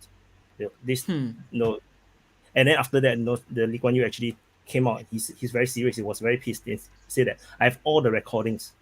I will release it if you do not change your words. So and then CIA actually backtracked. So the attempt to actually through the CIA to control countries, we in Singapore we have official records of this happening to Singapore. So what happened in Philippines, I think is very unfortunate, because Philippines is much more bigger country. Singapore is just one city. It's not that difficult, but Philippines is much bigger. The politics is much more complicated. That's why I think it's pretty very sad. complicated. It's But ridiculous. Russia does the same thing. Yeah, and China as well. I live in the South Pacific, and China's basically, like, I'm not a fan of America, but without America, we'd be speaking Japanese now here in New Zealand. And if I look at, we honestly would be. They had money printed for New Zealand. They found it on some of the islands in the Pacific that they had that occupation money printed for New Zealand. And I look at all the countries, and I don't like America at all. And they have their finger in every pie everywhere. But so do China and other countries. And to be honest, I'd rather have America as top dog than China. China doesn't seek to be top dog. They seek to control their neighbors, but not everyone around the world. And the whole of South Pacific going up to New Zealand, they've been trying to build a military base in Solomon Islands. But you have to look at the history of the 3 island chains. Singapore is a part of it. There are 3 island chains that was created during the Cold War to contain China. This is why they want to base in the Solomon Islands. This is why, Taiwan is. I'm not going to get into that. So why are they interfering with New Zealand? There's been a lot of scandals where they're paying off our politicians and stuff. I don't know. China does the same thing. Like Russia. They're all bad. They're all bad. They don't like Australia. Australia and America and Britain piss it off a lot, specifically. New Zealand, they probably, I don't know. Because we bit our tongue, and anyway, we kicked America out. We said no to their nuclear ships back in the 80s. So, we're independent, but still, I don't think our distance from the rest of the world will save us at the end of the day when some you should stand up for yourselves. A lot of the African countries, they got bad infrastructure from China, and they stood up for themselves. They're like, this isn't a great deal. We don't want it. We're saying no. They got to do the same with the IMF. They have to say, we don't want you to give our corrupt politicians all these loans. You got to stand up for yourselves. And I would say there's one difference between China, Russia, and I would say China and United States. China is trying to probably also influence politicians through bribery also, I guess, and but they don't bump and kill 1 million Iraqis because the Iraqi government doesn't agree with them. True, you see? mostly that's only the their big own difference. people. Try to bribe some people, it's one thing, but to go and all the time make wars, it's another thing. What did they do in Tibet? And the United States is they kill their own people.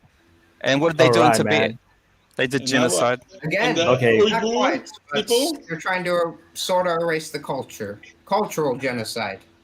But that's okay. I mean, in your country, do whatever you want. I don't care. But the problem is when you come to my country and try to kill me because I don't want to live like you. That's another thing. That's exactly what Ukraine's doing to Russia. Then they've got the Russians coming to their country. They want to live their own lifestyle, and NATO should F off as well. Russians are not coming to their country. The Russians have always been there because that's the same people, okay? That's not the same people. That's not the same people. Kiev was grounded before Moscow was even a speck in the dust. And But Kiev was the first capital of Russia. You know that? It wasn't the capital of Russia. It was Kiev, Okay. my friend. Kiev was, but it wasn't part of Russia. There wasn't Russia back then. There wasn't Russia. No, I know that. There wasn't Russia back then, my friend. Okay. So it's been 3 hours. Actually, we have burst by 4 minutes to 5 minutes. Look up that. So, okay. So everyone will have a chance for a last comment. So you can see whatever you want. Please don't take forever. And let's start off with. Let me turn off this. Cannot see the name. So let's start off with Albert and then Sparsh, and then we go on to the second row. So Albert, you can. Any final words for everyone? Yes, I think that if Ukraine manages to get another hit in before the winter, Russia army will fold. They might in Zaporizhia. Hey, his comment is not your. That was my comment. Okay, so Sparsh. I think this conflict that is going on, Ukraine and Russia both have their some fault, and even Europe. And I think Russia is planning for asymmetric warfare for multiple winters. Like they are just gonna drag it out as long as they can because they have the capability to, because of their infrastructure, they have energy, they have they are very resilient to the sanctions that our Western countries are imposing to them. So basically, it is very hard to find a peace deal in a short term. So Rockguitare.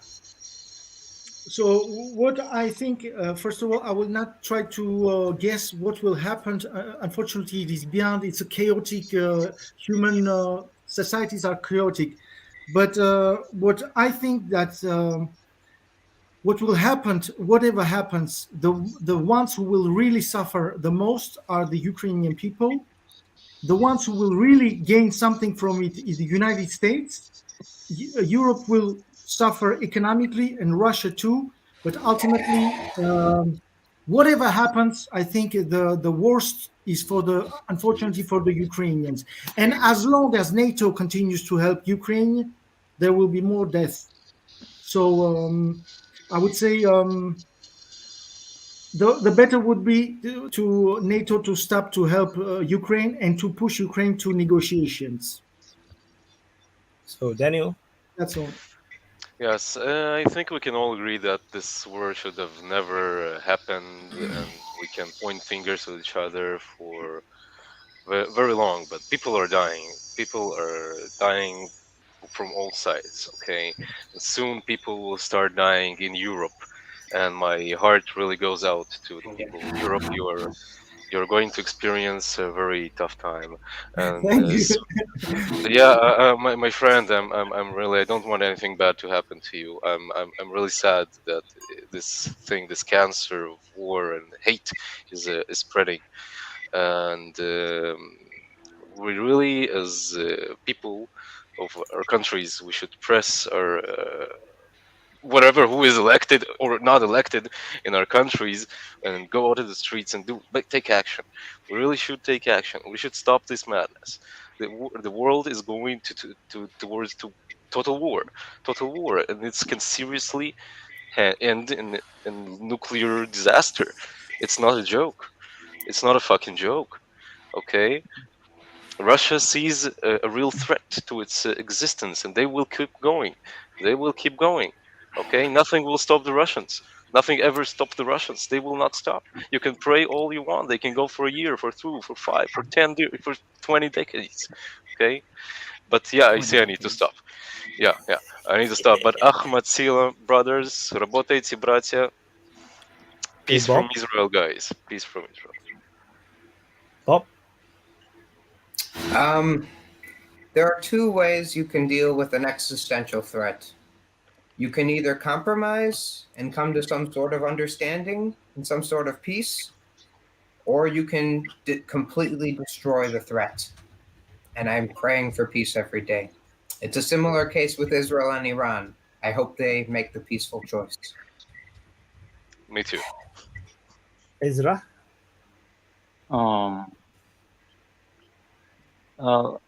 I just hope, you know, if this does turn into a kinetic war between NATO and Russia, which is very possible, seeing how things are escalating very fast every day. And I just hope the war doesn't spill out into Asia or something, you know, because that's where I am. That's it. Thank you, Ezra. Leo?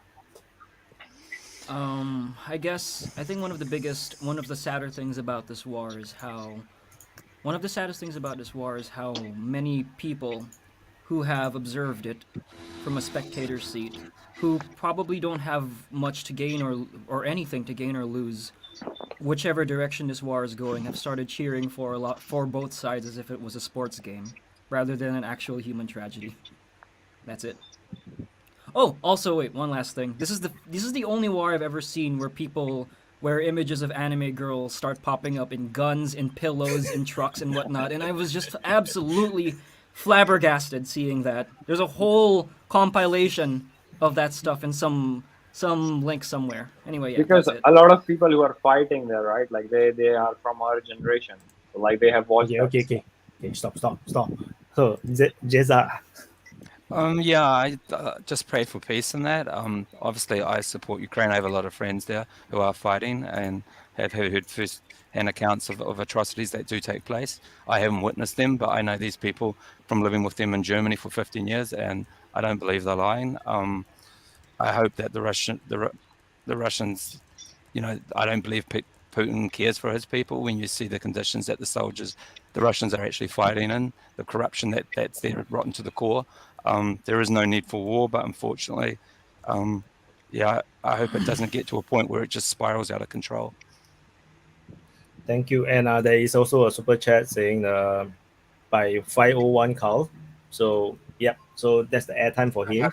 And for me, the closing, thank you everyone. I'm so appreciate you guys to come. I think this session is like a beautiful illustration of the cross section of all the viewers in the DPA channel.